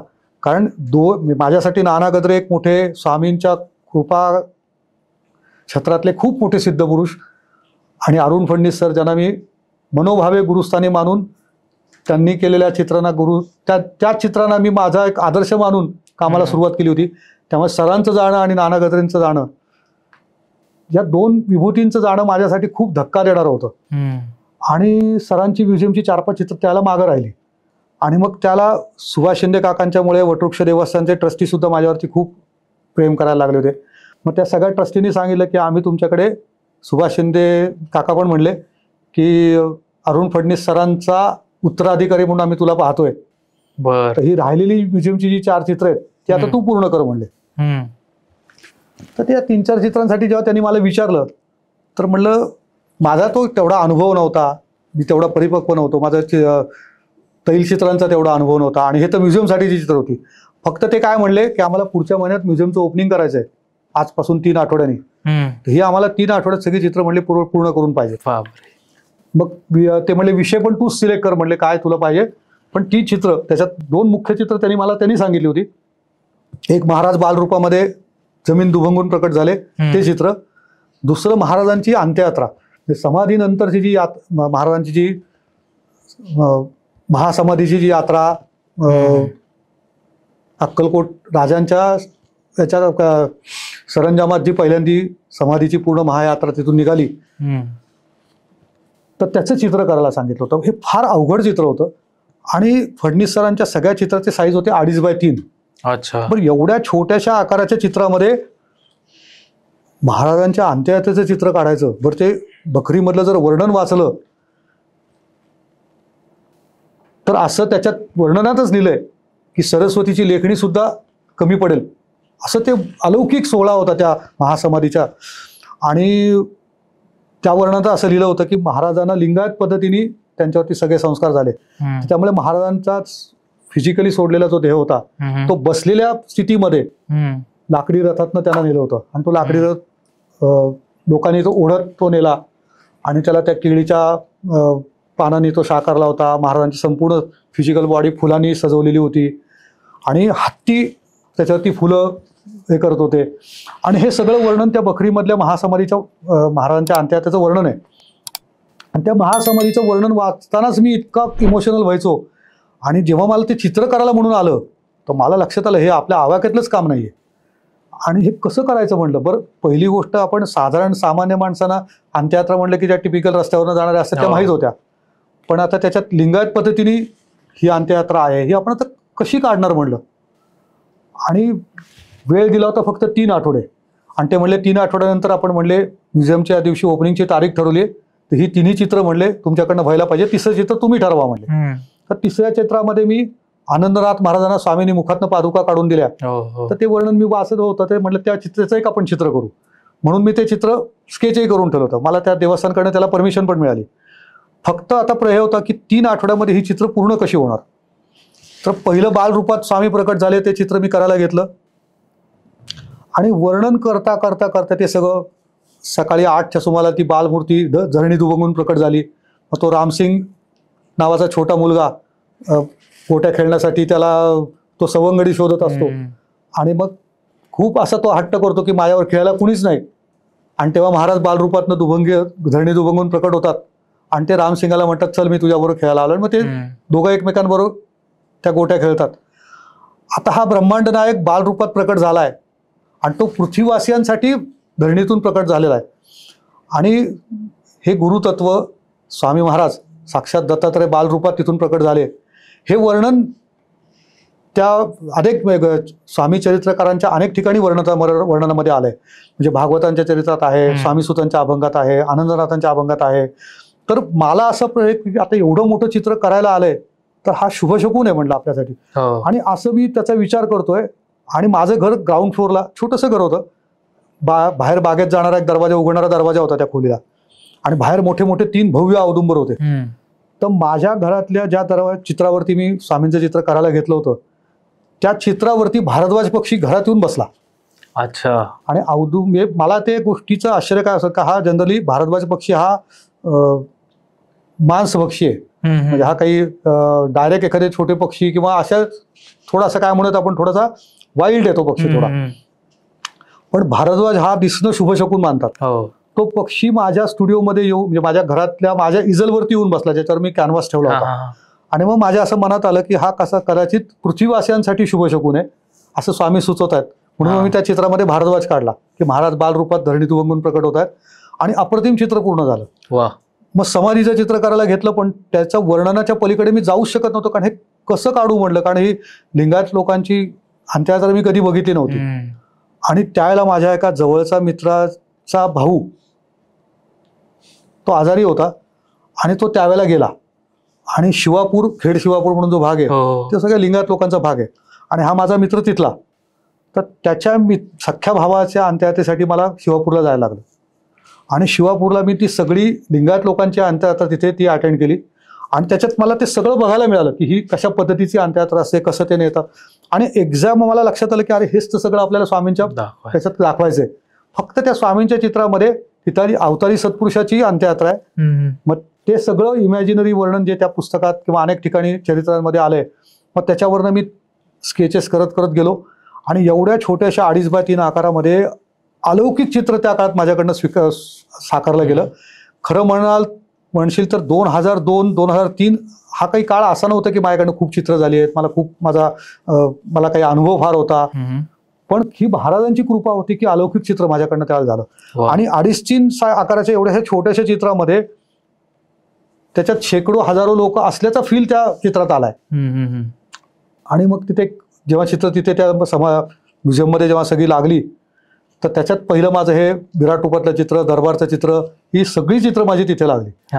आणि मग त्याला तिथे म्हणजे ते सगळ्या चित्रांची पूर्तता ही केवळ महाराजांच्या साक्षात आशीर्वादाशिवाय होणं शक्य नाही हे मी अगदी आत्ता सुद्धा खात्रीने सांगतो.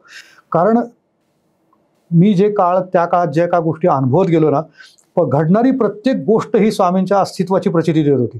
अगदी उदाहरण द्यायचं झालं तर मला जेव्हा मी अंत्ययात्रेचं चित्र करायला घेतलं तर त्याच्यात वर्णन होतं की हत्ती स्वामींच्या चाललेल्या त्या सगळ्या अंत्ययात्रेवरती फुलं उधळतात. आणि हे सगळे राजाच्या इंतजामामध्ये ती सगळी अंत्ययात्रा झाली. आणि राजाचे सजवलेले हत्ती सगळे महाराजांच्यावरती चहूबाजूनी फुलांचा वर्षाव करत होते. आणि मग मला असं प्रश्न पडला तर हे हत्ती काढायचे कसे. करेक्ट. आणि त्या काळात काही असे गुगल म्हणा, आता कसं आपण कुठे पटकन गुगलवरती सर्च केलं, पिंटरेस्टवरती गेलं की तुम्हाला पटकन कुठल्याही प्रकारचे रेफरन्सचे फोटो मिळतात. पण त्याला ना कॉम्प्युटर होता, ना गुगल होतं, ना मोबाईलमध्ये अशी काही कुठली सोय होती.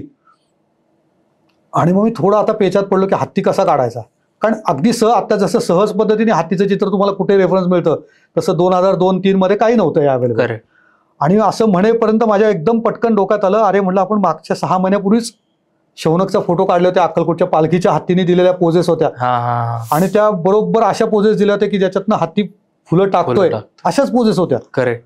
आणि मग मला एकदम आठवलं आणि मग तो मी कॅमेराचा रोल जो कपाटात ठेवला होता, अक्षरशः अशी स्थिती होती की तो 50-60 रुपये लागायचे तो रोल डेव्हलप प्रिंटिंग करायला. ते पैसे सुद्धा त्याला खूप जास्त होते. मग तो रोल मी डेव्हलप प्रिंटिंग करून घेतला आणि मग त्यातल्या फोटोच्या रेफरन्सवरनं मी त्या समाधीतल्या त्या सगळ्या हत्तीची चित्र त्याच्यात काढली. आणि गमतीचा भाग बघ की त्या हत्तीला जी ती चित्रात दाखवलंय तो अक्कलकोटच्या डायरेक्ट वटवृक्ष म्हणजे समाधीचा हत्ती जो अन्नछत्रावर यायचा त्या हत्तीनेच मला पोजेस दिल्या होत्या. तर हे सगळं आपले प्लॅन नसतातच. हे महाराज आपल्याकडनं करून घेण्यासाठी काय काय गोष्टी करून ठेवतात. किंवा त्या माझ्या मित्राच्या भावाची अंत्ययात्रा अटेंड करायला म्हणणं, जो लिंगायत आहे ते सुद्धा त्याच काळात घडवणं, हे महाराजांनी ठरवलेलं असल्याशिवाय होऊ शकत नाही. करेक्ट. मग विराट रूपातलं चित्र झालं, मग दरबारचं चित्र झालं, मग आणि नंतर ही अक्कलकोट म्युझियमची तिन्ही चित्र सुद्धा 3 आठवड्यामध्ये पूर्ण झाली. आणि मी त्यावेळेला अक्कलकोटच्या ट्रस्टीनं असं म्हणालो होतो की तुम्ही फडणीस सरांना 15 वर्ष दिली 60 चित्र करायला, मला 3 चित्र करायला 3 महिने तरी द्या.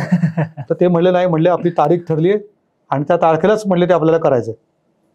पण महाराजांच्या कृपेने 3 आठवड्यात तिन्ही चित्र पूर्ण झाली. अत्यंत अप्रतिमरित्या ती म्हणजे अनुभव नसताना झाली म्हणून माझ्यासाठी ती मोठी गोष्ट होती. आणि तो काळ असा सुरू झाला की तिथून माझ्या कामाला गती मिळाली. आणि 1-2 करत माझं काम वाढायला लागलं. आणि जसं अक्कलकोटला म्युझियमचं काम माझ्याकडनं झालं तसं तिथून अतिशय वेगाने माझ्याकडे कामाचा ओघ सुरू झाला. तोच काळ असा होता की मी दोन्ही चित्रांच्या वेळेला म्हणजे विराट रूपाला पण आणि अक्कलकोट दरबारच्या चित्राला पण दोन्ही चित्राच्या वेळेला मी नवचंडी याग केला होता. दुसरा नवचंडी याग मी जेव्हा विराट दरबारच्या चित्राच्या वेळेला केला तर तेव्हा मला आठवत आहे, तेव्हा माझ्याकडे अक्रू देशपांडे म्हणून कोल्हापूरवरून, ज्यांनी शास्त्र असे सांगते नावाचे एक सत्पुरुष आहेत, त्यांनी ते पुस्तक लिहिलं होतं भाग 1 आणि भाग 2. ते माझ्याकडे आले होते. त्यांनी मला काही गोष्टी त्याला करायला सांगितल्या. त्यांनी मला कर्पूर होम सांगितला होता करायला.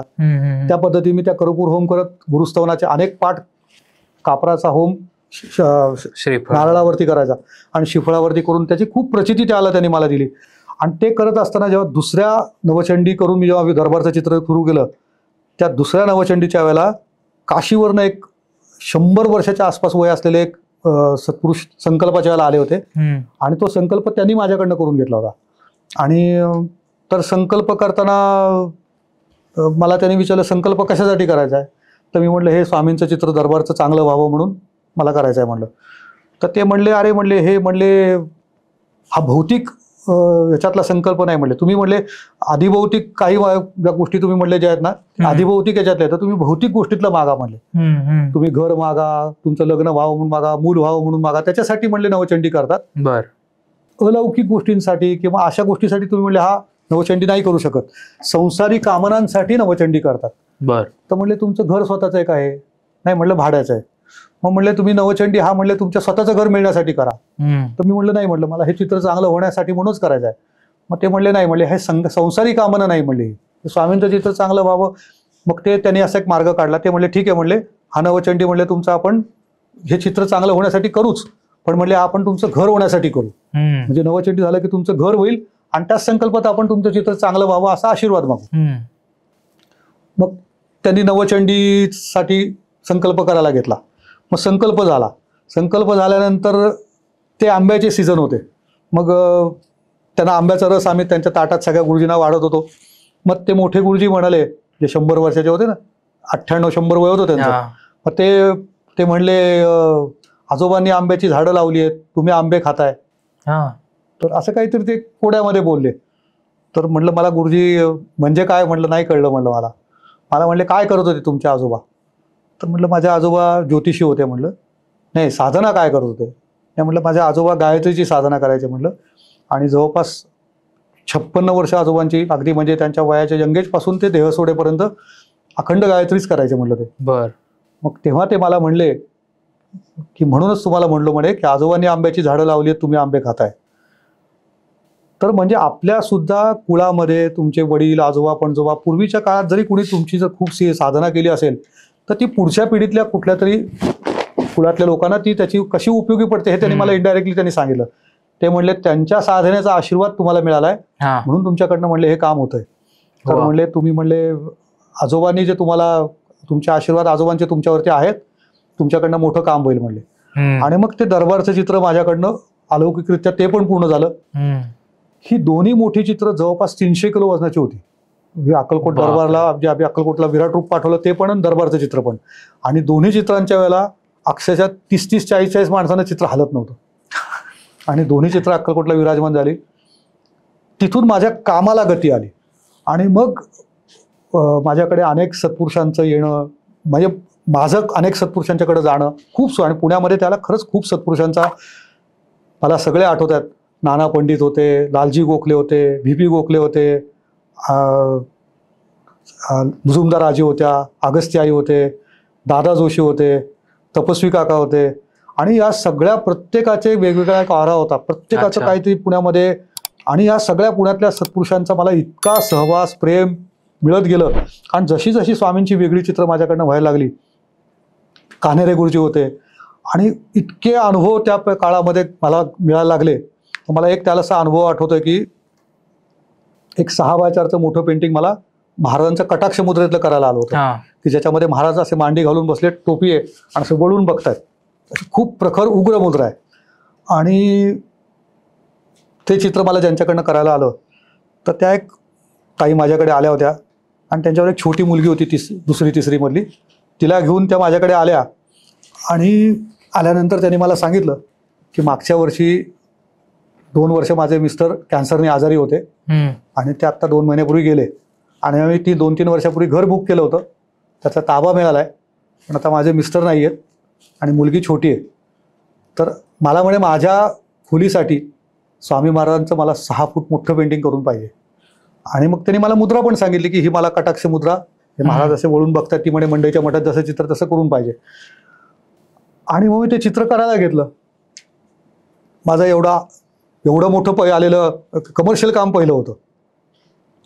आणि ते चित्र जसं मी सुरू केलं तसंच सुरू केल्यानंतर ते चित्र उग्र उग्र उग्र, त्याचे जे डोळे जे होते ते अतिशय उग्र व्हायला लागले.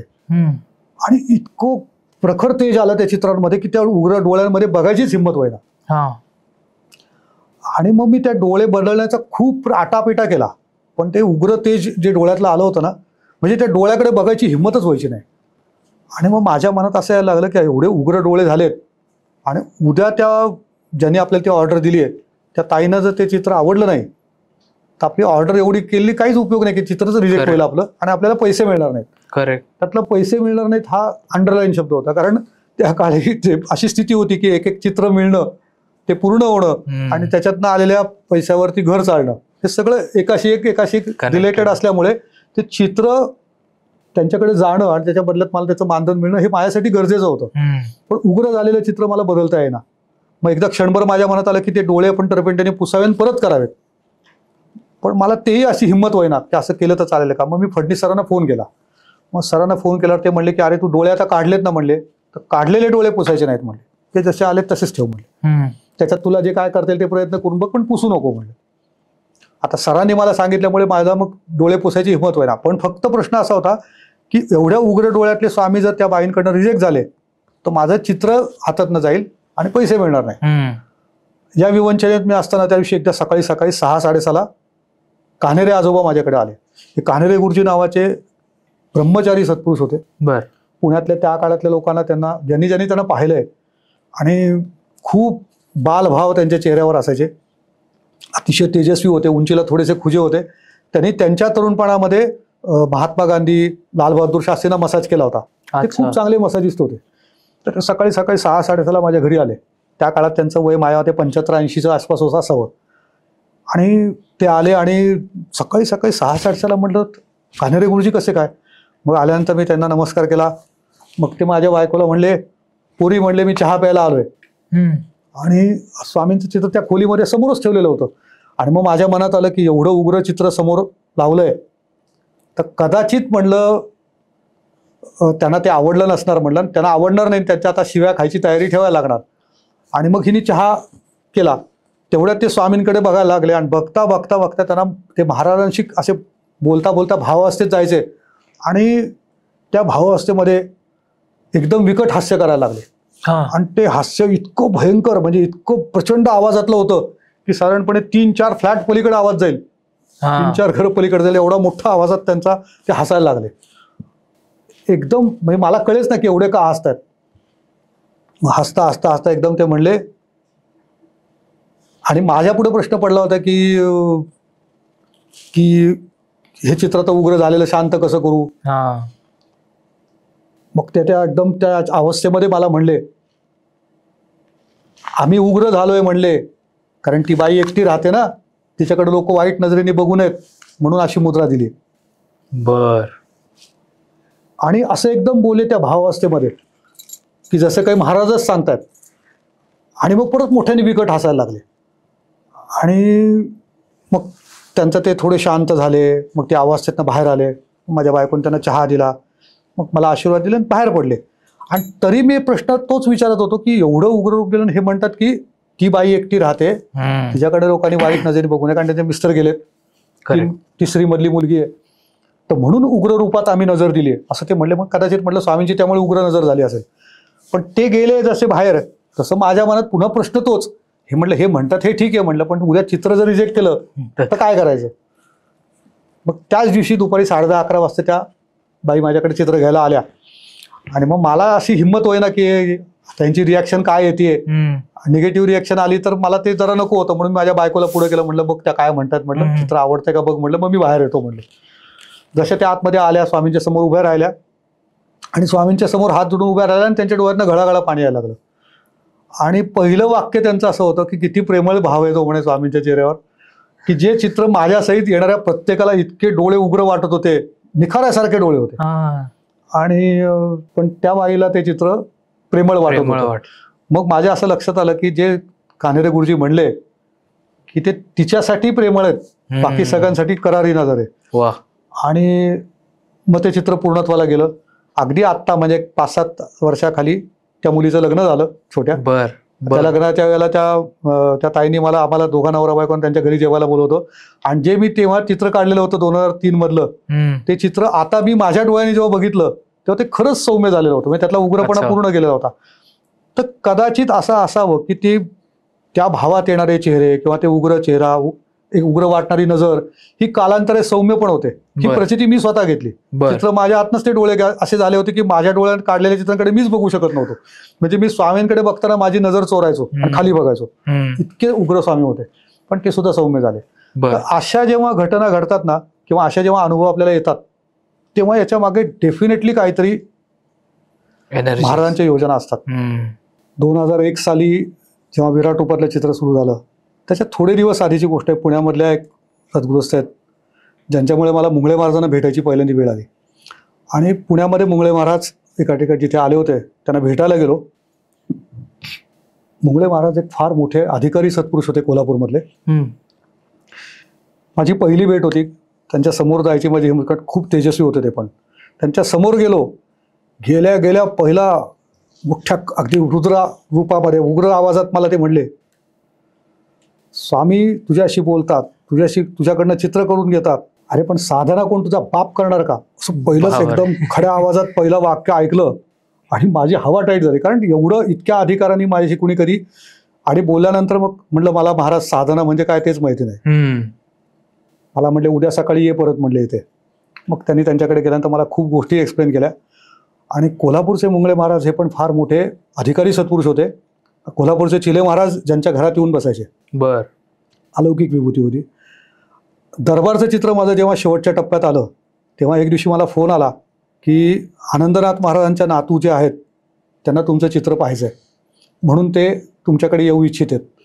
आणि मला जेव्हा असा फोन वेंगुर्ल्यावरनं आला तेव्हा मला पहिल्यांदा कळलं की आनंदनाथ महाराजांना कुणीतरी वंशज आहेत. मला त्यांच्याबद्दल काहीच माहिती नव्हती.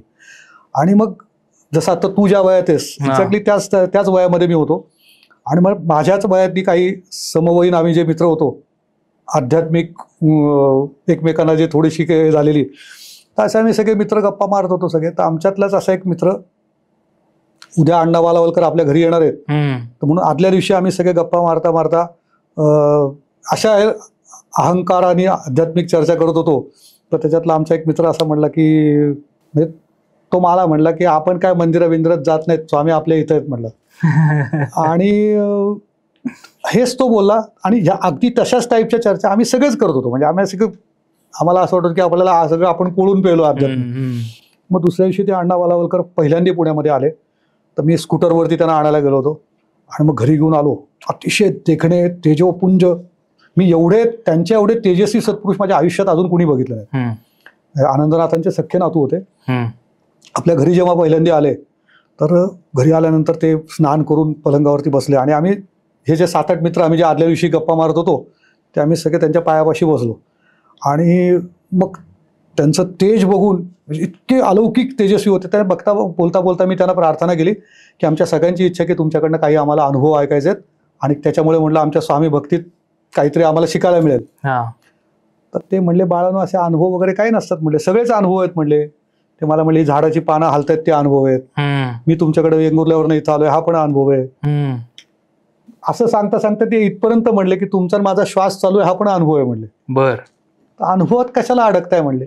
नाही म्हणलं तरी आम्हाला तुमच्या मुखातनं काहीतरी ऐकायचं म्हणलं की ज्याचं आम्हाला काहीतरी. तर ते असं खूप वेळा मी त्यांना आळवल्यानंतर ना त्याचे डोळे मिटून एक गोड स्माईल दिलं आणि डोळे मिटून असे शांत बसले. त्यांच्या डोळ्यातनं घळाघळा पाणी यायला लागलं. मग थोड्या वेळाने त्याने असे डोळे उघडले. आम्ही बसलेले 7-8 मुलं होते त्यांच्याकडे असं त्यांनी बघितलं नाही असा पास घेतला आणि म्हणले इथे बसलेल्यांपैकी काही जण म्हणतात माझे इथं स्वामी आहेत. त्यांना मी एवढंच सांगेन ही जागा तेवढी स्वच्छ ठेवा स्वामी समर्थ. एवढं एकच वाक्य बोलले. पण ते बोलल्यानंतर आम्हाला सगळ्यांना एकदम असा करंट लागला की बापरे म्हणलं का आपण काल ज्या चर्चा करत होतो तर जो माझा मित्र बोलला होता तो उठला. मला म्हटलं म्हातारा डेंजर आहे म्हटलं कानात. मला म्हटलं की म्हणे स्कॅनर लावलेला आहे म्हणे. तू पाया पडला पळून गेला. आणि आम्ही सगळेच थोडेसे चरकलो होतो. पण मला कुठेतरी मनात असं रिअलाइज झालं की ज्या सत्पुरुषाच्या इतके दिवस मी शोधात होतो ती समोर प्रत्यक्ष त्यांची पावलं आपल्या समोर आहेत. त्यांच्या पायावर डोकं ठेवलं सरेंडर झालो. आणि मग त्यांनी जे प्रेम दिलं. आनंदनाथांचे सख्खे नातू दिसायला अगदी प्रति आनंदनाथ होते. बर, त्यांच्याकडनं खरं म्हणशील तर मला स्वामी महाराजांच्या भक्ती कशी असावी त्याचा आदर्श त्यांच्याकडे पाहून आम्ही शिकलो. आणि मग त्यांच्या जसं जसं जवळ गेलो मला त्यांनी अलौकिक प्रचिती दिल्या. मी असं म्हणेन त्यांच्याकडे कुठल्या सिद्धी होत्या का नव्हत्या किंवा सोकॉल्ड असं काहीच त्यांच्याकडे शो ऑफ कुठलाच नव्हता. पण त्यांच्या वाणीला सिद्धी होती. वाचा सिद्धी आपण जी म्हणतो ना, त्यांच्या मुखात एखादा शब्द बाहेर पडला की तो होणार म्हणजे काळ्या दगडावरची रे. बर, आणि ह्याची प्रचिती मी त्यांच्या ते असताना हयातीत खूप वेळेला घेतली. मग इकडे काय झालं जेव्हा माझं दरबारचं चित्र माझं पूर्ण होत आलेलं होतं त्या संकल्पाला काशीचे गुरुजी आले होते. संकल्प केला आणि संकल्प झाला. पूर्णावती झाल्यानंतर ते मला असे बाजूला घेऊन म्हणले पूर्णावती झाली आहे म्हणले. त्याच्यात आपण सांगितलं होतं की नवचंडी तुमचं घर होऊ दे. आता नवचंडी झाला म्हणले आता तुमचं घर होईल पुढच्या वर्षी घर होईल म्हणले. तर मी असं अगदी हसलो. मला म्हटलं माझ्या बँकेत 1 रुपयाचं सेव्हिंग नाही कुठल्या बेसवरती होईल. अक्षरशः तुला खोटं वाटेल की दरबारचं चित्र बघण्यासाठी अण्णा वालावलकर पुण्यात आले. ते आमच्या घरात चित्र बघून गेले. अगदी त्या दिवशी संध्याकाळी माझ्याकडे माझ्या एका मित्राच्या ओळखीने त्याच्या जेमको कंपनीतले ऑफिसर त्यांना घेऊन तो माझ्याकडे आला. तर त्यांना घेऊन आला आणि ते म्हणले की आम्हाला आमचं एक कोथरूडमधलं घर विकायचं आहे आणि ते तुझ्या ओळखीने जर काय तुझ्याकडे किल्ली ठेवली तर चालेल का. कसं बोलता बोलता ते माझ्याशी बोलायला लागले. स्वामींची चित्र वगैरे बघितली. मग ते म्हणले माझ्या आजी पण स्वामी भक्त होत्या. मग मला बोलता बोलता म्हणले तुम्हीच का नाही माझं घर घेत म्हणले. अहो म्हटलं माझ्याकडे 1 रुपयाचं सेव्हिंग नाहीये. आणि 8 दिवसापूर्वी केलेल्या नवचंडीच्या यागात ते गुरुजी म्हणले होते की पुढच्या वर्षी तुमचं घर होईल. तुम्ही अक्कलकोटला चित्र देऊन आले की तुमचं मार्गी लागणार म्हणले. आणि मी आपलं खूप कॅज्युअली घेत होतो. ते जे मनुष्य आला तो मला सांगायला लागले की म्हणे तुम्हीच घ्या. म्हटलं माझी नाही म्हटलं माझ्याकडे इन्कम टॅक्स रिटर्न नाहीये काहीच नाही म्हटलं माझ्याकडे. मग त्यांनी किल्ली माझ्याकडे अशा हातात दिली. मला म्हणले ती किल्ली तुमच्याकडेच ठेवा म्हणले. तुमचं सगळे पेपरवर्क रिटर्न रेडी तुमचं काही झालं पण मला म्हणे घर तुम्हालाच द्यायचं. तर मी त्यांना म्हटलं म्हटलं माझी खरंच आत्ता अशी हे नाहीये काही. बरं म्हणजे तोपर्यंत किल्ली तुमच्याकडे ठेवा तोपर्यंत घर वापरा. मी कोणी माणसं पाठवेल त्यांना घर दाखवा तुमचे झाले तर तुम्हालाच देऊन टाकेन म्हणले मी घर. बर, म्हणजे माझी आजी पण खूप स्वामी भक्त होती तर तिलाही तिच्या आत्म्याला खूप शांती लाभेल. आणि अक्षरशः ते असे बोलून गेले. आणि अक्कलकोटला मी दरबारचं चित्र अर्पण करून पुण्यात आलो. आणि आल्यानंतर माझी बहीण विजया बँकेमध्ये होती. मी आपलं जस्ट तिला शब्द टाकला की म्हटलं असंच एक घर मला मिळतंय म्हटलं पण लोन मिळेल की नाही. तर ती म्हणली 3 वर्षाचे इन्कम टॅक्स रिटर्न लागतात. तर मी कधीच रिटर्न काही भरले नव्हते. तो काळ असा होता की तुला 1 वर्षात 3 वर्षाचे रिटर्न भरता यायचे काय वाटेल ते. आता गणित बदलली. तर मग माझा एक बँकेतला मित्र होता त्याच्याशी बोललो. तर त्याच्या ओळखीने मला एक सीए त्याने मला त्याचा मित्र गाठून दिला. अक्षरशः बोलल्यापासून त्यांनी मला 15 दिवसात सगळे माझी फाईल बिल सगळं रेडी करून 3 वर्षाचे रिटर्न तयार करून दिले. आणि ती फाईल सबमिट माझ्या बहिणीच्याकडे गेली. तिच्यामुळे मला ती साहेबांची अक्षरशः पुढच्या अक्कलकोटवरनं आलो, पुढच्या 3 आठवड्यामध्ये माझं सगळं घराचे पैसे ते घराचं हे मार्गी लागलं. आणि आश्चर्यकारक म्हणजे मला याच्यात कुठेही 1 रुपयाचा एवढासा सुद्धा मला कुठे त्रास झाला नाही, काय झालं नाही. अक्षरशः अक्कलकोटवरनं सहजगत्या माझं घर पूर्ण झालं. वा. आम्ही घरामध्ये शिफ्ट झालो. तिथे झाल्यानंतर मला ते घर लहान पडत होतं. मग असं एक भाड्याने छोटासा आउट हाऊसमधला स्टुडिओ घेतला. तो आउट हाऊसमधला स्टुडिओ घेतला. तिथेही माझं काम प्रचंड वाढायला सुरुवात झाली. म्हणजे मला हे अपेक्षाच नव्हती की एवढं माझ्याकडे काम, म्हणजे ते घर घेतल्यानंतर जेव्हा मला अगदी किरकोळ 3,850 रुपयाचा हप्ता होता, पण तो सुद्धा भरणं मुश्किल व्हायचं. पण त्या परिस्थितीमध्ये स्वामींच्या कृपेने पेंटिंग अशी सुरू झाली की मला कुठेही महिन्याची अडचण महाराज येऊच द्यायचे नाहीत. आणि मग काम वाढत वाढत वाढत गेलं. तर तोच काळ होता जेव्हा पुण्यामध्ये पहिलं मोठं एक ब्राह्मण संमेलन पुण्यामध्ये झालं होतं. आणि त्याच्यासाठी मी अतिभव्य पेंटिंग परशुरामांचं केलं होतं. आणि तेव्हा माझा एक स्टुडिओ मी काय म्हणतात त्याला, एका आउट हाऊसमध्ये स्टुडिओ होता माझा. आणि तो स्टुडिओमध्ये मी भव्य पेंटिंग करायला घेतलं होतं परशुरामांचं. आणि त्या परशुरामांच्या पेंटिंगसाठी मी अण्णा वालावलकरांना मॉडेल केलं होतं. तर ते माझ्यावर एवढे चिडले, अरे म्हणे कुठे परशुराम आणि कुठे तू माझी बरोबरी. नाही म्हटलं अण्णा, तुमचा चेहरा मला परशुरामांसाठी पाहिजे. आणि ते खरंच खूप तेजस्वी होते. त्यांना मॉडेल करून मी परशुरामांचं पेंटिंग केलं. ते पेंटिंग माझं शेवटच्या टप्प्यात आलं होतं. आणि मला आठवतं की त्या पेंटिंगमध्ये परशुरामांना वस्त्र कुठल्या रंगाचं करावं, लाल रंगाचं करावं, पिवळ्या करावं का पांढरं करावं, कळतच नव्हतं काही. आणि मी असं सैरभैर झालो होतो की आता चित्र तर शेवटच्या टप्प्यात आलंय, परवा द्यायचं, आणि पेंटिंगला वस्त्र कुठलं करावं म्हटलं त्यांना. तर असं कांटे म्हटलं, त्यांच्या हातात परशु दाखवलाय, धनुष्य ते सगळं अशी तेजस्वी मुद्रा आहे त्यांची. तर म्हटलं काही कळेना मला. तर तो माझा जो स्टुडिओ जो होता तो थोडासा कोथरूडमधल्या एका टेकडीच्या पायथ्याला शेवटच्या गल्लीमध्ये होता. आणि ती गल्ली दुपारच्या वेळेला अशी सुनसान असायची.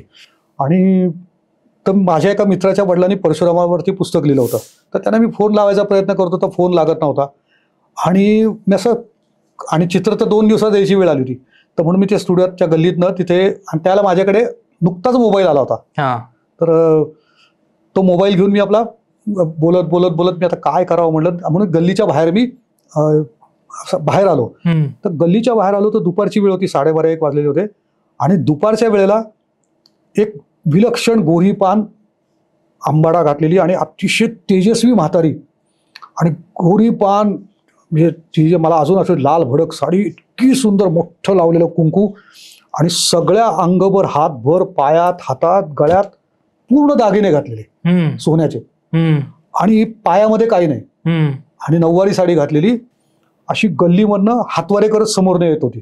तर मला काय वाटलं, ही वेडी बाई वगैरे आहे का, पण ती इतकी तेजस्वी होती की मला अशी जीभ रेटे ना. आणि मी तिचे हातवारे बघून तिच्याकडे असं बघतोय, आणि त्याशी माझ्याकडे बघत बघत हातवारे करत करत जवळ जशी आली, आणि माझ्याकडे बघून म्हणली, ब्रह्मचारी आहे तो, म्हणले त्याला पांढरं वस्त्र घालायचं, लाल कुठलं घालतो, असं ती हातवारे करत बडबडत माझ्या बाजूने पुढे निघून गेली.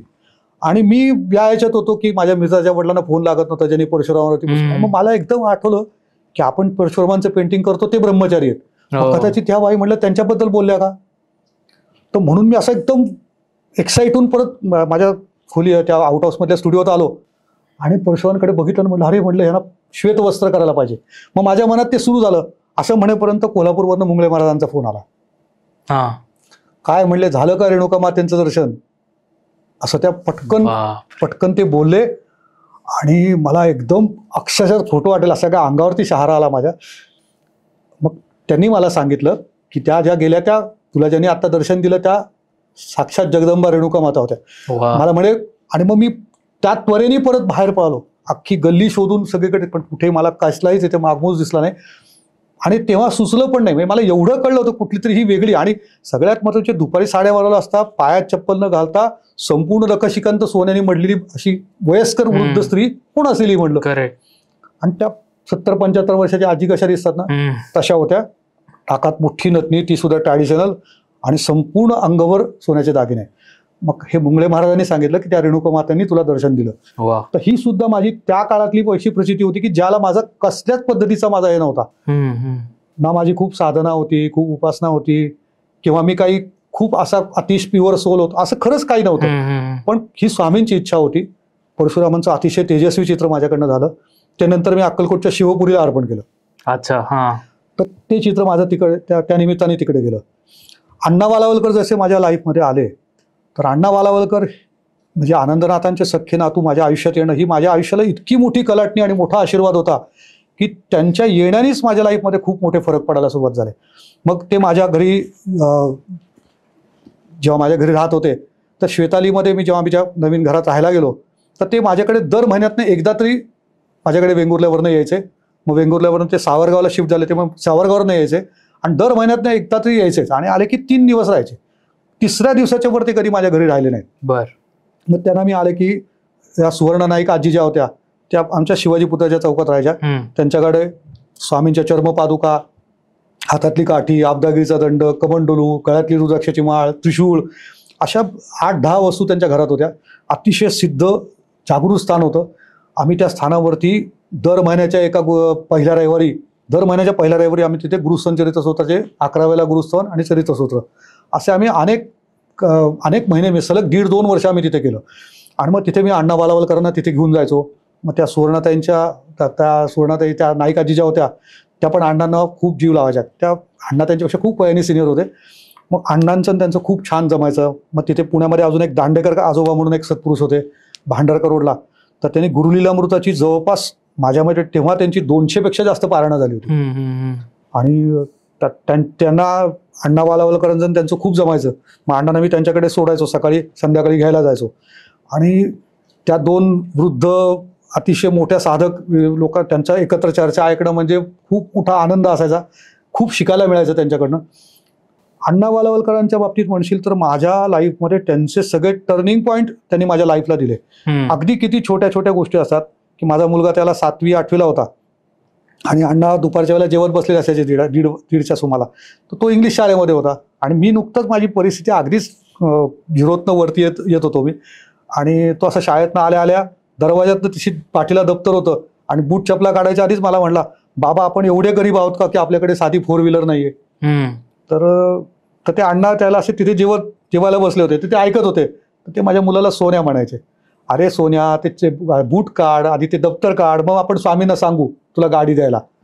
आणि मग ते खूप जेवता खूप हसत होते. मग तो असा बूट काढून आतमध्ये आला. मग हे अण्णा खूप हसत त्याने हात धुतले. मग त्याला जवळ घेतलं, त्याला म्हणले आपण स्वामींना सांगू म्हणले. स्वामींना स्वामी सोन्याला 4 व्हीलर पाहिजे आणि त्याला एक 4 व्हीलर देऊन टाका. आणि परत स्वामींकडे बघून हसायला लागले. आणि मग तो आतमध्ये जाऊन कपडे बदलून बाहेर आला. परत म्हणले स्वामींना सांगितल्यावर का देतील म्हणले गाडी तुला. त्यांना मी सांगितलं लवकर गाडी देतील. आणि मग त्यांना इतकं ते त्यांच्या चेहऱ्यावर बालभाव होते, आनंद की त्या छोट्या मुलासाठी. मला पण असं वाटलं की किती छोटी गोष्ट आहे. असंच हे बोलले. दुसऱ्या दिवशी सकाळी माझ्या सासऱ्यांचा सकाळी फोन आला 7-7:30ला आणि म्हणले तिन्ही जावयांना म्हणे मी आज घरी बोलवलंय असं माझ्या बायकोला त्यांनी सांगितलं. आणि तिन्ही जावयांनी संध्याकाळी घरी या. घरी गेलो आम्ही संध्याकाळी त्यांनी माझ्या सासऱ्यांकडे. तर संध्याकाळी घरी गेल्यानंतर माझ्या सासऱ्यांनी तिन्ही जावयांच्या हातात 5-5 लाख रुपये कॅश ठेवले. त्यांची कुठली तरी जमीन विकली होती. आणि ते म्हणले माझी इच्छा की माझ्या तिन्ही जावयांनी 4 व्हीलरमधनं फिरावं. बर. म्हणून 5 लाख रुपये दिले. वोंट बिलीव्ह, अण्णा बोलल्यापासून 7व्या दिवशी वॅगनार माझ्या घरात होती. वा. की जी नंतर मला शिकण्यासाठी पुढे 1-1.5 महिना शिकायला जायला वेळ होत नव्हता म्हणून ती तशीच खाली होती. आणि मग स्वामींच्या कृपेने ती गाडी शिकलो. मग त्याच गाडीने मी अण्णांना सोडायला नेहमी मुंबईला त्यांची मुलगी राहायची ठाण्यामध्ये. मग तिच्याकडे सोडायला काही वेळेला मला ती गाडी घेऊन जायचं ते मिळालं. त्यांच्या वाचेला सिद्धी होती हे मी इतक्या वेळेला अनुभवलंय. म्हणजे एकदा काय झालं की ते माझ्या घरात असताना मी त्यांना म्हणलं की अण्णा म्हणलं मी आता म्हणलं काम खूप वाढलंय म्हणलं आणि घरामध्ये स्टुडिओ होता माझा. अण्णांना म्हणलं घरामध्ये काम करणं म्हणलं खूप मुश्किल होतं म्हणलं, जागा खूप लहान पडते. तर असे त्याने एकदा फक्त डोळे मिटले. अरे म्हणले ह्याच आपल्या बिल्डिंगमध्ये तुझा स्टुडिओ होईल. तर अण्णांना म्हणलं कसं शक्य आहे म्हणलं, या बिल्डिंगमधले सगळे फ्लॅट म्हणलं 15-15 वर्ष जुने आहेत म्हणलं, इथं कोणी सोडणार नाही म्हणलं असं. मग ते मला म्हणले होईल म्हणले इथं स्टुडिओ. मग ही गोष्ट साधारणपणे त्यावेळी असेल की 2011-10-11च्या सुमाराला असं ते मला फक्त बोलून गेले की याच बिल्डिंगमध्ये होईल. तर मुंबईला मी एका लग्नासाठी गेलो होतो. त्या लग्नात असल्यामुळे मी माझा मोबाईल बंद ठेवला होता आणि अण्णा वालावलकर पण त्या लग्नासाठी मुंबईला आले होते. मग आम्ही ते लग्न अटेंड करून आम्ही पुण्याला आलो. तर अण्णा पुण्याला माझ्या गाडीतनं माझ्याबरोबर आले. मग आलो तर आमच्या सोसायटीमध्ये खाली एक ठाकूर नावाची एक फॅमिली आमच्या इथे राहायचं. माझ्या बरोबर घराच्या खालचंच घर होतं आणि तो एकच फ्लॅट असा होता की तो छोटा होता, 2च खोल्यांचा होता. आणि माझ्या डोक्यात असं होतं की आपण काही एवढं मोठं घर इथे घेऊ शकणार नाही, पण स्टुडिओसाठी जर इथे छोटंसं ही जर खालच्या 2 खोल्या मिळाल्या घराच्या खाली तर इथल्या इथे स्टुडिओ झाला तर खूप छान होईल. तर म्हणून मी खूप मला असं वाटायचं की ते स्टुडिओ आलं तर किती, आणि मी ते मनात स्वप्न पण बाळगलं होतं. आणि अण्णांना घेऊन मी त्या लग्नावरनं पुण्याला आलो आणि ते दरवाज्यातच मला ठाकूर भेटले. अहो साने, तुम्ही कुठे होतात म्हणे, तुम्हाला म्हणे मी 2-3 दिवस आम्ही कॉल करतोय म्हणे, तुमचा कॉल लागत नव्हता. आम्ही कालच शेवटी म्हणे तुम्ही म्हणला होतात ना की हे घर तुम्हाला घ्यायला आवडलं असतं, पण तुमची 3 दिवस वाट बघितली आणि शेवटी म्हणे घर आम्ही कालच एकांशी डील केलंय आणि त्यांनी म्हणे 1 लाख रुपये मला टोकन दिलंय. तर मग मी वरती आलो. अण्णांना सांगितलं, म्हटलं अण्णा खालचा फ्लॅट मिळायची शक्यता होती, म्हटलं खूप छान होतं, म्हटलं मला तो स्टुडिओसाठी घ्यायचा होता, म्हटलं पण आपण ते मुंबईला गेलो होतो तेवढ्यात ते डील झालं म्हटलं. मग अण्णा हसले आणि मला म्हणले, अरे स्वामींची इच्छा असेल तर परत मिळेल म्हणले, कशाला त्यात म्हणे तू विचार करतो, तुला आवडलंय ना म्हणले, मग स्वामींची इच्छा असेल तर काही पण होतं म्हणले. आणि मला तेच मी खट्टू झालो. म्हणजे मला असं वाटलं की अरे आपल्या हातून संधी गेली. आणि मग अण्णा त्यांची ते पूजा त्यांचं ते चालायचे सगळं. आणि अण्णा जेव्हा पूजा करायचे, धावा म्हणायचे स्वामींचा, आरती त्यांची अर्धा पाऊण तास चालायची. अर्धा पाऊण तास. खरं तर म्हणजे आम्हाला सगळ्यांना आरती एवढी मोठी पाऊण तासाची आरती म्हणली की पोटात गोळायचा. मी त्यांची आरती सुरू झाली की खाली स्टुडिओत जायचो आणि अगदी आरतीचं शेवटची कडवी सुरू झाली, घालीला लोटांगण सुरू झालं की वर यायचं. आणि मग अण्णांना ते कळायचं बरोबर की हे आरतीला फक्त शेवटच्या यायला येतात म्हणून. मग ते खूप चिडायचे. ते म्हणायचे की तुम्हाला कोणाला सेवा नको करायला म्हणे, सगळे आळशी आहेत म्हणे तुम्ही. आणि तुम्ही असा वरती आलो तर त्यांचं बारीक लक्ष पण असायचं. आणि मग एक दिवशी मी असा खूप डिस्टर्ब होतो. ते सकाळी काय झालं, ते मला असं वाटलं की आता चान्स गेला. दुसऱ्या दिवशी सकाळी 6-6:30 बेल वाजली. म्हणलं इतक्या सकाळी कोण आलं, तर 6:30 मी बघितलं तर ते ठाकूर जे नवरा बायको काल मला भेटले होते ते म्हणले की आम्ही 1 लाख रुपये टोकन घेतलंय आणि आम्ही घर विकलं. आणि म्हणजे 6:30 सकाळी दरवाजा उघडला, ते नवरा बायको आत आले. मला म्हणले सकाळी आलोय म्हणे, पण म्हणे कारण जरा वेगळं आहे म्हणजे आमच्या गुरूंचं स्वप्नात आज दर्शन झालं आणि स्वप्नात त्यांनी सांगितलं की हा फ्लॅट शेखर सानेनच द्यायचा. ते आम्ही जे काल 1 लाख रुपये घेतले टोकन ते आम्ही आज त्या माणसाला परत करतोय. अहो म्हटलं माझी नाहीये तयारी, म्हटलं ते आता तुम्ही घेतलं तर डील कम्प्लीट करा. म्हटलं मी आपलं तुम्हाला असंच म्हटलं मला घ्यायचं खरंच, म्हटलं माझ्या घराच्या खालीच तर आवडला असता घ्यायला. तर अण्णा त्याला माझ्या घरातच होते, त्यांची त्याला पूजा चालू होती. आणि तर मी असं म्हटलं की माझी परिस्थिती नाही तेवढी, म्हटलं कारण म्हटलं शेवटी तुमचं जुनं घर आहे, म्हटलं 15 वर्ष जुनं आहे, तर सेकंड हँड घर परचेस करायचं असेल तर 30% अमाऊंट तरी तुम्हाला तुमची रेडी ठेवावी लागते म्हटलं, कारण त्याच्यापेक्षा जास्त लोन मला मिळणार नाही म्हटलं. तर म्हटलं 70% लोन मिळेल, पण 30%चं काय करू म्हटलं, तेवढे पैसे माझ्याकडे नाहीत. तर असं मी त्यांच्याशी बोलतोय तर सकाळी 7-7:15 माझा अजून एक जवळचा मित्र मुंबईला जाताना माझ्या घरी आला. तो माझ्या बायकोला बहीण मानायचा. तो घरी आला, माझ्या बायकोला म्हणला अगं जरा म्हणजे मी मुंबईला चाललो, चहा कर ना म्हणे, तुझ्याकडे चहा पिऊन जातोय, तर शेखाला भेटून जाता येईल. आणि मग बोलता तर ते ठाकूर मला सांगत होते, मी बोलत होतो त्यांच्याशी, तो सगळी चर्चा ऐकत होता. मग मी त्यांना म्हटलं की याची म्हटलं टोकन अमाऊंट म्हटलं मला काही म्हटलं मॅनेज होणार नाही, कारण हे 30% जर नाही भरता आले तर म्हटलं मी घर कुठून करू म्हटलं शक्य नाही होणार, तर मी देऊन टाका दुसऱ्याला. तर तो माझा मित्र जो आला तो म्हणला त्या ठाकूरांकडे बघून, काय नाही म्हणायचं, काय ऐकू नका म्हणले, ते किती भरायचे म्हणले, तुम्हाला तेवढे लागतात म्हणले, ते 1.5-2 चेक पण लागतात म्हणले, ते 1.5-2 लाख रुपये त्याला म्हणले मी थोड्या वेळाने ट्रान्सफर करतो, ते घर त्याला हे करून टाका म्हणले. आणि ती जी काही 30%ची अमाऊंट होती ती माझ्या एका मित्राने मला अक्षरशः मी बोलायपर्यंत त्यांनी त्याला फोन केला अकाउंटंटला आणि सांगितलं की शेखरला 10:30 पर्यंत ती अमाऊंट ट्रान्सफर कर, त्याला ते घर घ्यायचंय. आणि अण्णा बोलल्यापासून पुढच्या 10 दिवसात त्या घराची प्रोसिजर होऊन ते घर माझ्या नावावरती झालं. वा. की जिथं माझा छोटा स्टुडिओ झाला. आणि मग मी असं ठरवलं होतं की अण्णांचा स्टुडिओ तिथे आपल्याला जो करायचा आहे तर त्या स्टुडिओची वास्तुशांती अण्णांच्या हातनं करायची. तर म्हणून मी स्टुडिओमध्ये आपण जे वास्तुशांतीचे सोपस्कार करतो, टिपिकल गृहपूजा काय म्हणतो त्याला आपण, उदक शांती, वास्तुशांती, ती न करता मी एका परातीमध्ये अण्णांना पाय ठेवायला सांगितले आणि त्यांच्या पावलांना संपूर्ण चंदनाने चंदन त्या परातीत ओतलं आणि पावलं सगळी चंदनाने त्यांची त्या हिना अत्तरांनी सगळी पुसली त्यांची. आणि त्यांनी सांगितलं की या हिनाच्या पावलांनी तुम्ही फक्त माझ्या स्टुडिओत सगळ्या दिशांनी चालून या, माझी वास्तुशांत झाली म्हणलं. आणि अण्णांना मी हे पण म्हणलं होतं की हा स्टुडिओ मी कधीच धुणार नाही म्हणलं, कारण याच्यावर तुमची पावलं लागली. आणि काय ते हे वेडे भाव असतात सगळे. पण त्या स्टुडिओत मी त्यांची पावलं नुसती फिरली आणि काय तिथून माझा जी कामाचा हे वाढत गेला. म्हणजे आज मला शेखर जाणे म्हणून जी आयडेंटिटी किंवा जी मिळतात तर त्याच्यात स्वामींचे किती आशीर्वाद आहेत. आज अखेर माझ्याकडनं 8,500च्या वर पेंटिंग झाली. तर ही छोटी गोष्ट नाही, पण ह्या अनेक घटनांना, अनेक सत्पुरुषांचे दिव्य स्पर्श आहेत माझ्या सगळ्या कारकिर्दीला. त्यांचे सगळ्यांचे आशीर्वाद आहेत म्हणून कदाचित मी आत्ता इथपर्यंत आलोय. वा. तर शेखर दादा, तुम्ही पॉडकास्टवर आला तेवढ्या आपण सुंदर गप्पा मारल्या. आता आपले मेन विभूतींचे अनुभव राहिलेत ते आपण पुढच्या पार्टमध्ये घेऊयात, हे प्रॉमिस करूयात आपल्या सबस्क्रायबर्सला. नक्की करूया. आणि तुम्ही एवढं आलात त्याबद्दल तुमचे खूप खूप आभार. आणि मला प्रेक्षकांनाही सांगावं असं वाटेल की जर कोणाला दादांचे जे चित्र आहेत, पेंटिंग्स आहेत, हे ऑर्डर करायचे असतील तर डिस्क्रिप्शनमध्ये नंबर दिलेले आहेत, त्यावर तुम्ही कॉन्टॅक्ट करू शकता. दादांचं इंस्टाग्राम हँडल आहे, त्याला जाऊन फॉलो करा. फेसबुक पेज आहे, त्याला लाईक करा. आणि यूट्यूब चॅनलला सबस्क्राईबसुद्धा करा. दादा, जाता आता आमचं एक स्वीट टॉक्सचं रिच्युअल आहे की पॉडकास्ट एंड करताना आम्ही फिस्ट बंपने पॉडकास्ट एंड करतो आणि श्री स्वामी समर्थ म्हणतो. तर आजचा पॉडकास्ट एंड करूयात. श्री स्वामी श्री स्वामी समर्थ. धन्यवाद. नमस्कार.